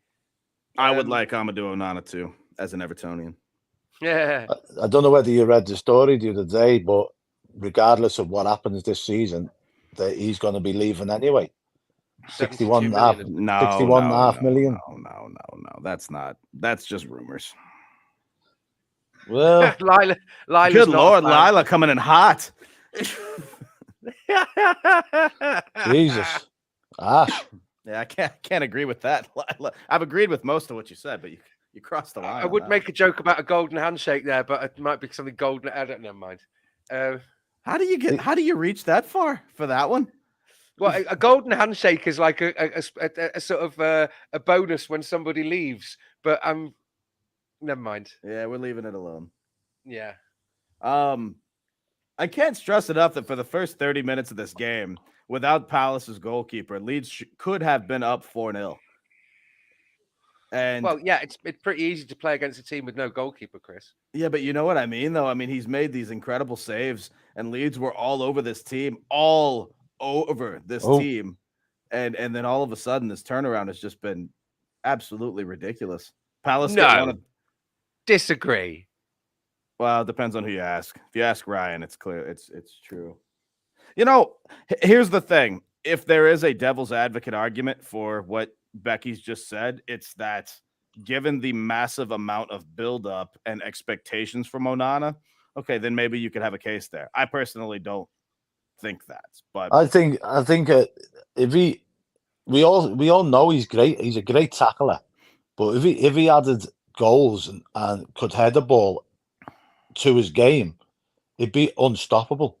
He'd be another Fellaini without a shadow of a doubt. And that's what he's 21, and so I think that's what people are kind of hoping he grows into, especially the likes of Sean appreciation value on a player like him. If he's given the right coaching, if he's in the right team, I can see a very big future for him. He's already playing for Belgium, for Christ's sake. Okay, so he's playing in Everton. He's playing in a team that we're skin and bones, we're threadbare, and we're battling relegation. Do you really expect him to be playing the best football? No, that's just especially in the number 8 position, where it's not as some people will say, well, look at what Richarlison did last season. Okay, well, that's an entirely different scenario, in my opinion. What does a Palace win mean to Everton? It means the same as really any other win in the bottom 3 or bottom 9 it means Palace get 3 points. Sorry to answer your question so simply. Okay, but essentially if there's a draw, really what the argument is, do we want more teams involved in a relegation battle, or do we want some teams to pull away? Especially, but the argument becomes, if they pull away, then hopefully we've just got to keep banking on the teams around us faltering and us picking up points. If there's more teams involved in it, equally something like a draw sees only 2 points, and Palace are working it into the left again, and no, Leeds have cleared it. But so what it really means for us then is, as you can see the live table there, Palace got up to 33 points and keep Leeds in it. They're only 2 points ahead of us. Not only that, it must be said that Leeds' goal difference is taking quite a hit today in a game where that wasn't expected to happen, and as their home form has been lately. So now all of a sudden, Leeds on -14, Everton on -20. Yes, it's still a wide margin of 6 goals, but that's a lot closer than it was about 60 minutes ago. So. What's Leeds' remaining fixtures, Chris? Do you know? Yeah, let's pull it up now. Next week they get they host Liverpool, and I mentioned before, as dreadful as Liverpool's away form has been this season, no result in that game would surprise me in the slightest. What I also will say, though, is that Leeds were one of, I think, the only team to beat Liverpool at Anfield earlier this season. So the likes of Liverpool might go to Ellen Road with a bit of revenge on their mind, and hopefully. I mean, not that we're going to ever actively root for them, but if there was ever a game where we'd love to see them put 7 goals on the board, that might be the one. Then they go to Craven Cottage to face a Fulham team that have hopefully lost 5 games in a row after next week when they go to Goodison Park. They host Leicester. They go to Bournemouth. So it's a matter of Leeds have these games against somewhat struggling sides that they should be getting points from. Let's even move past Fulham just for a second. If you're telling me you're going to host Leicester and then go to Bournemouth and get nothing out of that, Leeds might be as good as that. We don't know what the table will look like in a couple of weeks, but Leicester are just shocking right now. And even though Bournemouth got the 1-0 win yesterday, I chalk that up to Leicester being more poor rather than Bournemouth looking good. So Leeds do have these winnable games in the next 4 weeks. After that, it doesn't get easy at all. They go to Man City, they host Newcastle, they go to West Ham, who all of a sudden have been on decent form, and then they host Spurs. So that's the remaining fixtures for Leeds United. If they look like they have today, conceding 4 goals to the likes of Palace, it doesn't matter who you play. I think this was probably one of the games they looked at of getting 3 points at as well. I mean, I expected Leeds to win 2-0, to be honest. But I actually expected the same. Even 3-0 was a possibility. But I didn't see this one coming at all. Would have lost this bet in every sense of the word. I am very shocked by this. Not only the result, but the manner in which it's happened. it just goes to show you, though, what a win can breed the confidence in it. With Palace, got a late winner last week, and now they actually steamrolled Leeds this week. And I wouldn't even put that down to Roy Hodgson. I just think it's down to the confidence he's brought back into the team. Leeds are just poor. They've just given the ball away, and now Palace are in the box again. Oof.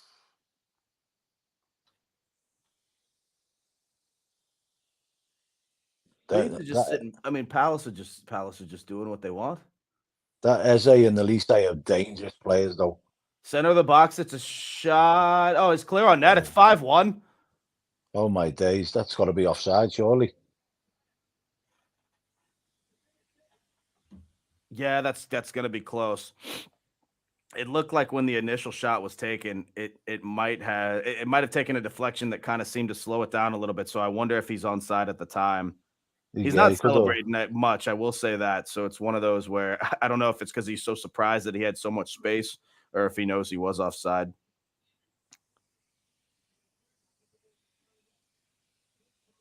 Onside. That's absolutely onside. A lazy defender on this left side, keeping him onside for no reason. That's atrocious defending and a complete lapse of judgment. No reason to keep him onside there by not pushing the line up. That's 5-1. 5-1. Jesus. To be honest, that's a shocking result.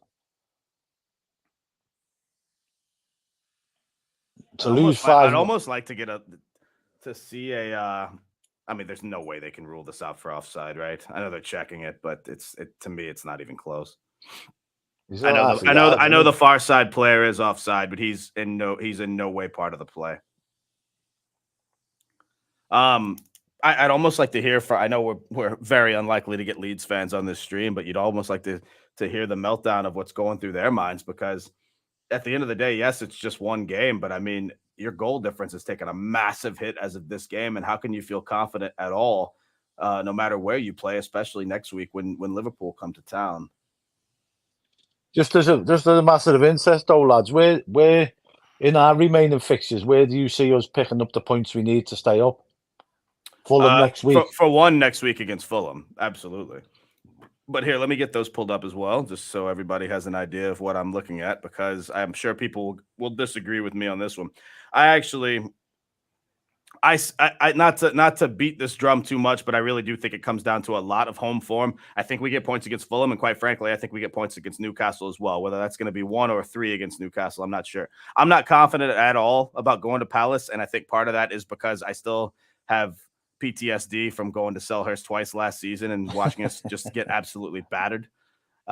Leicester, if you don't go, given how Leicester have looked and how we've witnessed Leicester look, if you don't go to the King Power and make that your second away win of the year, just like it was last season, I'm not going to say I'll give up, but I'd be shocked if we don't go down there and get a result. That's got to be a dogfight. That's got to be a dogfight. Oh, it does. But unfortunately, what my initial thought is, I could see it going one of two ways. Of course, I can see it going the way it went against Leicester last season, where we go down there and get a win. But I could also see it being like just a crap game, like it was at Watford last season, where everything's on the line and you can barely manage a shot on target.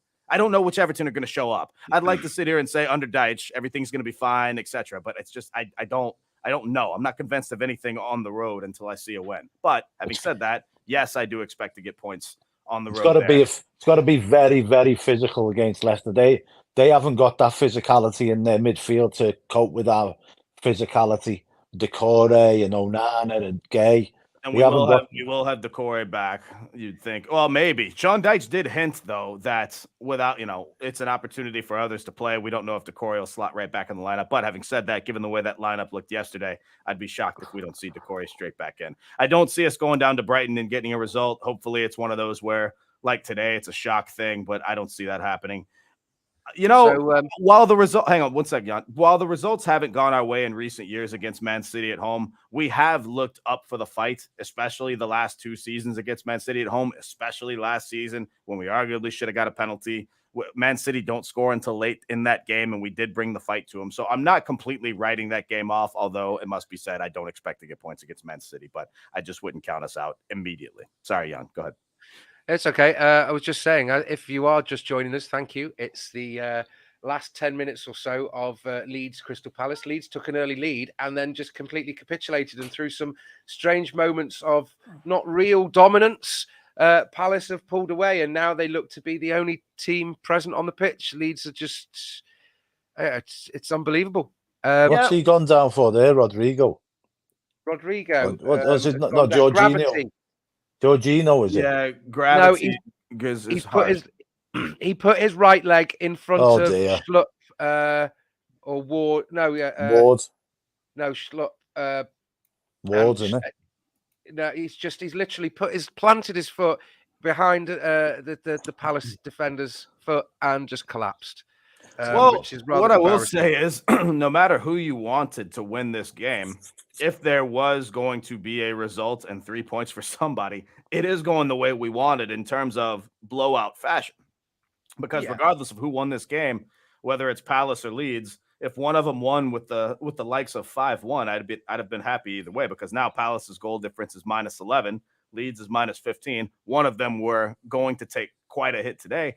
And I didn't want to think about that going into this relegation battle, but it might prove like for instance, with a team like Forest are always going to have an extra 1 point difference, if you like, because their goal difference is so atrocious and they're not getting out of that. So in essence, that might help us down the line, especially if a couple more of these losses that Leeds will undergo will be that way, particularly with the likes of Liverpool next week. Can't stress enough. I mean, say what you will about Liverpool. We don't like Liverpool. I understand that. But in terms of revenge games and making a statement, we've seen in the past their ability to put goals on. 7-0 against Man United, 9-0 against Bournemouth. I want to say last season, 9-0 against Southampton. So if Leeds come out like this next week, it could get ugly very quickly. This has been a complete rout. It's unbelievable. Unbelievable, Jeff. They're fighting like unbelievable, Jeff. They say they're doing this without their star man as well. That's the thing. I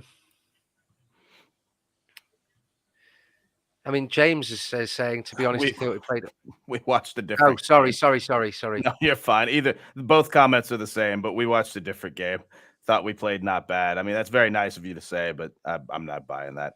But that's what I'm saying. Our mistakes yesterday was your downfall, because essentially with a team with how United played and the pace that they've got, and then you look at how we played, we needed to be at the top of our game to just stay in it and hold a draw and do everything right and hope that we could have nicked a goal with like the couple of chances that we had with Sims, that kind of thing. And then to not do that. I mean, we got caught with our pants down playing the high line. Pickford made some fantastic saves, and to be fair, we were slating players like Godfrey or Onana for not tracking the man, and Godfrey was substituted at half-time, which was the right thing. But Godfrey made a vital tackle. Iwobi made a vital tackle, despite not linking up. So what it goes to show that obviously, I'm not saying that our performances are level, but United at full performance, Everton at full performance. United probably weren't resplendent and dominating, but they dominated us, because our full performance, we just made a few mistakes, and United are actually up here and we're down. Okay, Chris, I can see you. Yeah, all right. I think what was so annoying about that game yesterday is under Dice we've stopped making them silly mistakes. You know what I mean? And the players have all been pulling in the right direction. It's just to see that creeping in again yesterday was, you think, I hope this isn't going to be, an end of season sort of regular thing now, because every time we seem to make a mistake, we get punished from it. Yeah. But I think it's one of those things that's accumulative. When you say, "Oh, you're not lucky," it's like that sentiment when it's funny because the harder I practice, the luckier I get, and I think it's just a combination, a cumulative effect that good begets good kind of stuff. The better you play, if you don't make those vital mistakes, just lazy defending by Leeds. Sorry, that's an obvious yellow, and it's just horrible defending by Leeds. They look like they don't belong on the same page. So Weston McKennie, I believe, is the one that got the yellow. That cynical pulling back. Yeah. Yeah. How's your fellow countryman doing there, Chris? Poor at the minute. Oh my God, he's trying to take his shirt off. Weston McKennie pulls Eze's shirt so hard that the red and blue stripe it was kind of funny. White. I was at the I think I might have told the story on air already, but I was at the Leeds home game this season, the one where Seamus had the goal, we won 1-0, and that little dust up with McNeil and Tyler, whatever happened on our side, because I'm sat in the park end, and immediately after all that, the ones who got the yellow cards for Leeds. Hang on, as Palace drive into the box again, they get a shot. They have earned a corner. As that dust up ends and the culprits for Leeds were Weston McKennie and Tyler Adams, the two Americans, I had been talking to the people around me, and both of them got yellow cards, and it was almost like I kind of just wanted to go like this and just walk away for a second. But he's only on loan, isn't he, Weston McKennie from Juventus? Weston McKennie, I think, is on loan, yes. They have Tyler Adams as their permanent, Brendan Aronson as well. 3 Americans currently on Leeds United. But yeah, McKennie's just on loan. But I want to say it's actually a loan with I don't think it's an obligation to buy, but I think the thought was he might be there longer. So it might be an option to buy, which they'll take because he wasn't getting I'm pretty sure he wasn't getting the proper minutes at Juventus that he was desiring. Is he any good though? He's good on the national side, and he has been in decent form for Juventus. I haven't paid attention to Italian football this season, so I can't speak to what he has been doing. In terms of the U.S. men's national team, he's one of the linchpins along with Christian Pulisic. And no Landon Donovan, though, is he? Well, I mean, yeah, but who is? Let's be honest. Exactly. Landon Donovan, I don't quite understand why we were so crazy about him. Because he played fantastically for Everton. Come on. He had great work ethic. He absolutely run his socks off. Yeah, come on. I can't get behind that one. And I wasn't even Donovan's hugest fan from a national team perspective, because Donovan had the propensity to always say the wrong thing. Oh, okay, I thought you were trying to have a serious discussion. My mistake. No, I'm not a Donovan fan, so I'm not going to sit here and defend it. But I thought we were having a serious thing. Never mind, cancel that. No, but in all seriousness, he didn't light the world on fire. He wasn't like. But he lit a spark under sort of Evertonians, because that's the point I was making, is that he kept running and he kept trying and he kept doing it, even though he wasn't a fantastic, he wasn't a fantastic footballer. He played the kind of football that we knew, and I find that's often the way with a lot of American players. Though it's that. Let's not forget Joe Max Moore, though. Yeah, that's right. Brian McBride as well. Brian McBride, yeah. All right, fucking hell. Lucas Neal. Oh no, wait, hang on. Was he Australian or American? He was Australian. Oh, oops, sorry. There was an American fullback. Who was he? Not for Everton, I don't think. No, not for Everton. Played in the Premier League though. Oh, I'm sure he did. Anthony Robertson. He's currently playing. Plays for Fulham. Yeah, but he's technically. He was on Everton's books. Yes, as a youngster. I remember seeing him in a youth game and I thought, oh, he's got some promise. And then we do what we typically do and just ship him. He's technically from England, but he had some sort of American thing. He was able to play for the U.S. team. But Clint Dempsey would be the other most famous American in the Premier League, I would say. Played for Fulham and Tottenham. scored at Goodison, as a matter of fact. The last time we defeated Tottenham, it was Dempsey who got the goal at Goodison, actually, because that was the one where Pinar and Jelavic got the 2 goals at in stoppage time. That's correct. 2012, I believe. God, you guys are good at remembering this stuff. I can't. It's easy when you do the research. I actually, last week I did the research, so that one stuck on the brain because we were doing our Spurs match previews. But there have been some good American players who've played in the Premier League. There have, and that's why, Jurgen Klinsmann was the coach of the men's national team, and he got a lot of shtick for saying that players should be playing overseas in Europe rather than in MLS in our country. And I thought he was dead right. And I know people are trying to grow the MLS and make it seem like a relevant league and all that. But it's got to compete. It's got to compete with the college structure of American football, basketball, baseball. I think it is now, though. No. Yeah. I think it's getting there. But you'd even argue that you've got ice hockey as well. Is ice hockey. But you've got everything is the point. And that's, forget the MLS. That's football as a whole, right? You've got all of these sports that either make more money or provide different things in America when it comes to endorsements. Football, soccer, whatever, will never, ever, ever be bigger in America than these sports, than basketball, than football, than baseball, than I want soccer, football. And I say soccer. Can we just for the sake of our viewers here who are mostly English, can we just what we refer to football as the game that that's played with the ball with your feet. So when you're talking about your football, can you please refer to it as hand egg? I won't do that. But what I will say that in terms of rugby with pads, association football has passed up ice hockey in America, but it's never going to pass up the likes of baseball, basketball, football, because it's so entrenched in American culture, from school, and from the money that's generated. You can't knock something off without offering something different. And that's the thing. So it still to this day, soccer, football is the most played youth sport in America. Now, a lot of people don't know that. But then these players everybody gets out of that and finds other sports because in America, those other sports make more money. Yes, if you have the skills to go play overseas, which we have more players that do that now, you're able to earn a better wage, better living. But you have, but that's just few and far between in America. Just is what it is. But surely, football got more recognition in the States after you had the World Cup. And now you've got another World Cup coming up. True. So is it World Cup in Canada and America? It's in all three. And Mexico. All of North America. Yeah, and that's coming in 2026. Which is going to be, it's going to be an exciting time. There will be growth of the game, but that was what was supposed to happen after 94, right? And yes, there was technically more exposure, but the condition for America to be able to host the World Cup was to have a domestic league, which they did in the MLS.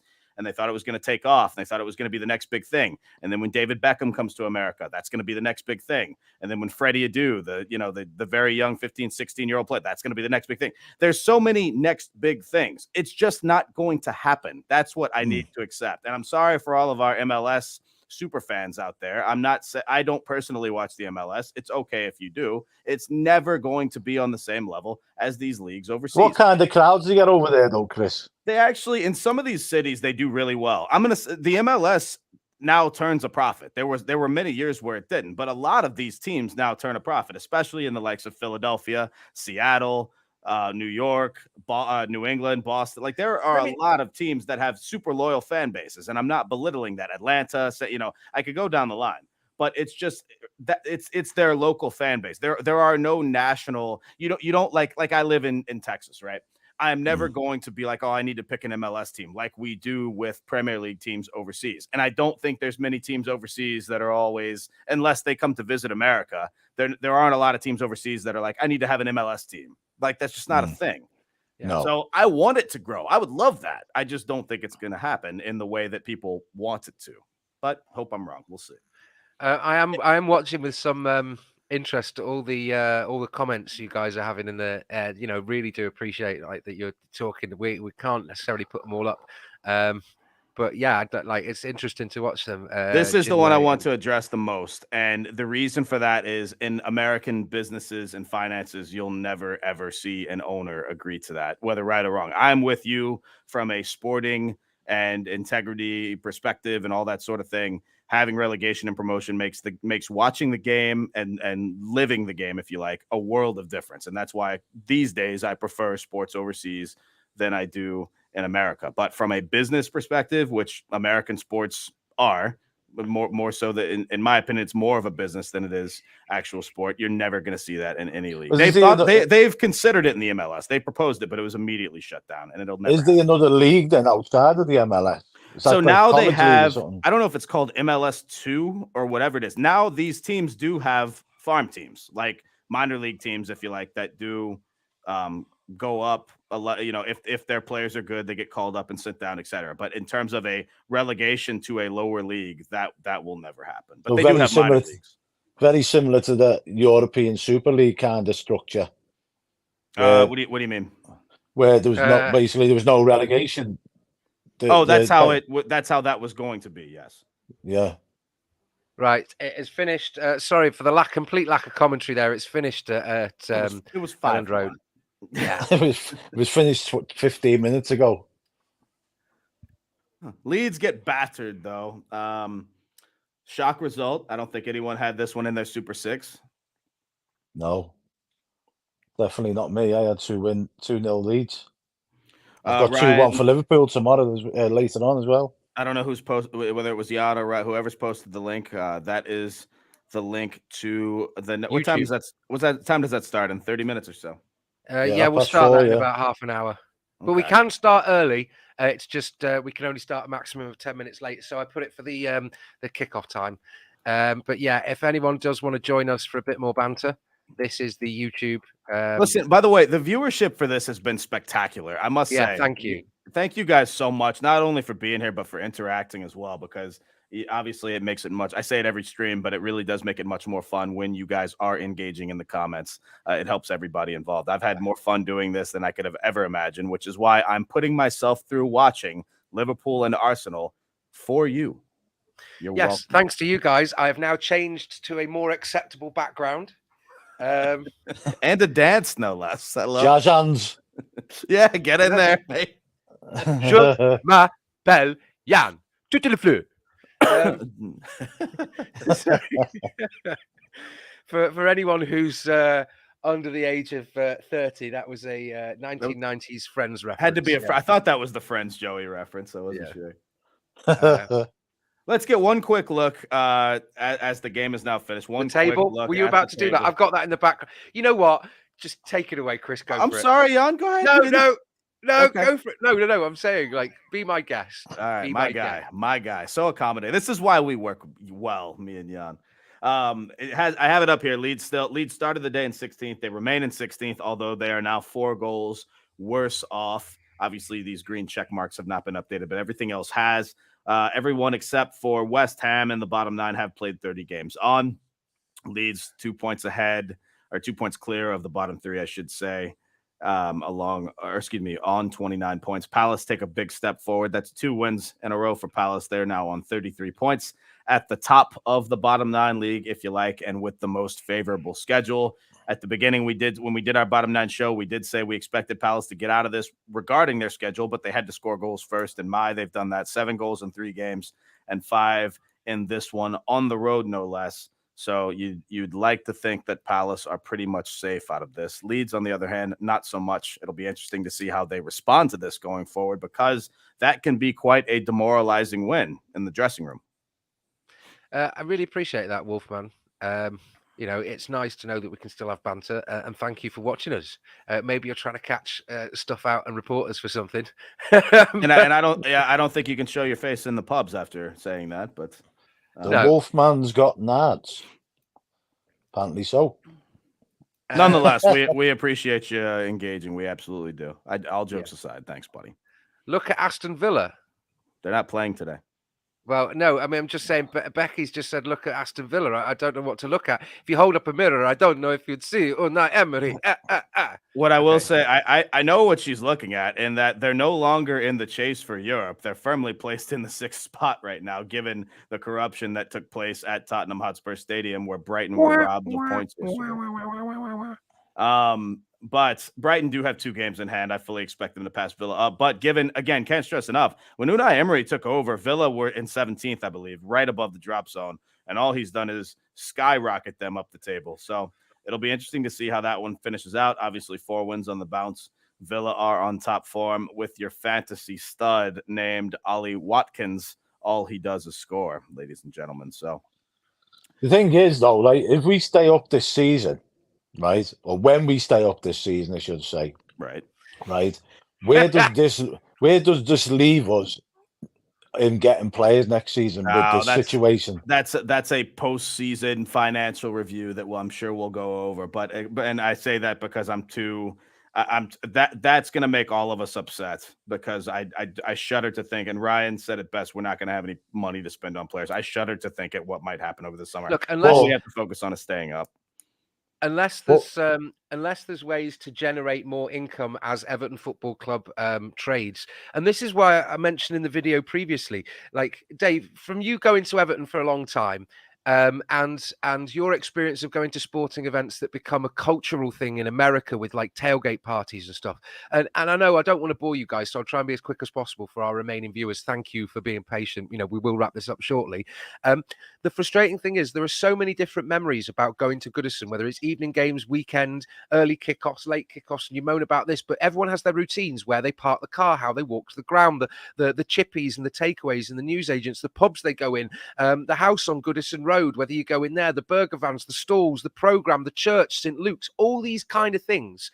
And we have this huge footprint, not just of Bramley Moor Dock, the stadium, but the huge footprint behind that big brick wall on Fox, whatever the road is.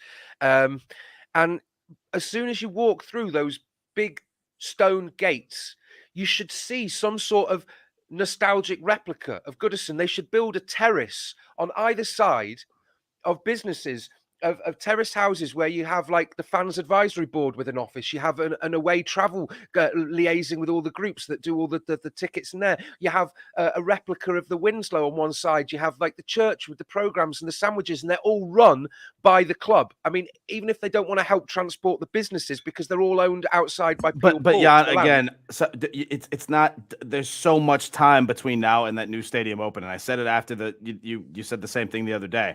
They will buy those businesses up. They will. They're going to make that a full Everton and surrounding area thing, whether it's shops, hotels, pubs, whatever the case. I think that they will capitalize and monetize that. Yes, we don't know. You have hope. Your optimism. Okay, so I'm not just talking about us as stakeholders and the corporate responsibility that we build the atmosphere of the club.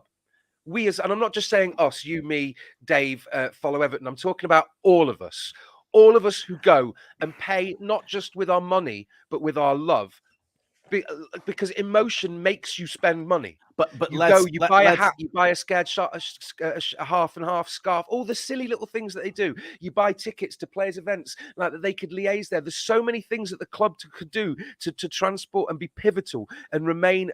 But again, with the new stadium, if what we think, and we've all said in the past, is that yes, what Mashiri is waiting to do is for this new stadium to open and actually sell Everton off with a bit of a package deal, because that's the only way Everton are going to be worth the money that some of the money that he's put into it, right? And so with that new stadium will come what surrounds it.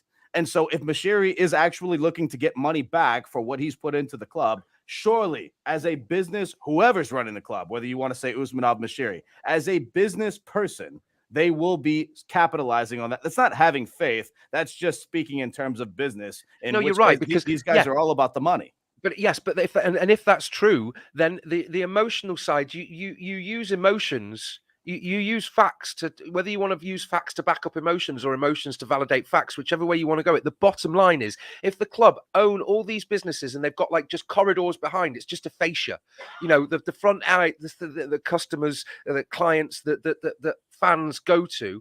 You know, you could even have like an away section where the away coaches come in and then they're shepherded into their own little takeaway thing and pub. But they've all got corridors behind where all the fans. All the staff just run between, and they're trained, and you move the megastore and all this, and there's this whole infrastructure there, and then you can close it down. You have the big gates, all this kind of stuff. But the bottom line is, you're right. They can organize all the stuff in house or external, and have deals for catering. They get they're buying all the barrels and the food supplies and the beer and the brewery stuff, and it's anyway. What I will say is that none of us watching this stream, or none of us involved at all, have the experience of seeing Everton open a new stadium. And so we don't have the prior, oh, well, they've done this before or they haven't done this before. So we're all going to find out very, very soon. My personal opinion, yes, call it whatever you like, call it having faith, call it optimism. I think they will capitalize on everything around. I think that will be made a full Everton ground, if you like. And speaking of the away section, just put all the away fans in Form B and have them walk to the game. Shut down public transport. Go ahead. I reckon you're doing Jeff a disservice there, Chris. I reckon he's definitely seen Goodison it's been built. I would never do Jeff a disservice. I would never. He was definitely around when Goodison was built. The age of him. But let me ask you a question, Dave. Right? Right. Ignoring results and players, and the ground itself. When you think about all your memories of going to Goodison, am I right in saying, I don't want to ask a leading question, but am I right in saying so much of that is about the whole atmosphere of going the game? 100%, yeah. I mean, like Chris will tell you, in the States, they make it like when they go to the American football, it's a whole day out, event. It's not just like 90 minutes. And if it's an away game, it's an entire weekend. Yeah, it's like a little mini vacation to go and watch a game of American football. Right. Or it's a whole, you start at 9 o'clock in the morning, and the game will be for a 7 p.m. game. No, you're out tailgating literally all day. Yeah, and it's very similar to going and watching Everton. Liverpool is a different kettle of fish because we know when their fans go to the ground, you can go down there at 12 o'clock in the afternoon, and there's a load of fans down the stadium before if they've got an 8 o'clock kickoff. Evertonians are a bit different to that. We'll go for a few drinks round the ground, have a little bit of a mingle, meet up with mates, make our way into the ground, and afterwards we'll go for a few pints afterwards, and then we'll all filter off home or into town or whatever.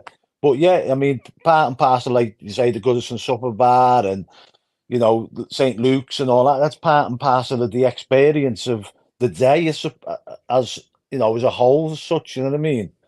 Yeah. So I get what you're saying, Jan. It's like you don't want to just go down to Bramley Moor and be a soulless stadium. Yeah. You don't want it to be like sometimes some of the rugby grounds, like St. Helens, where it's just on the edge of a town. Like it could just be an outlet or a.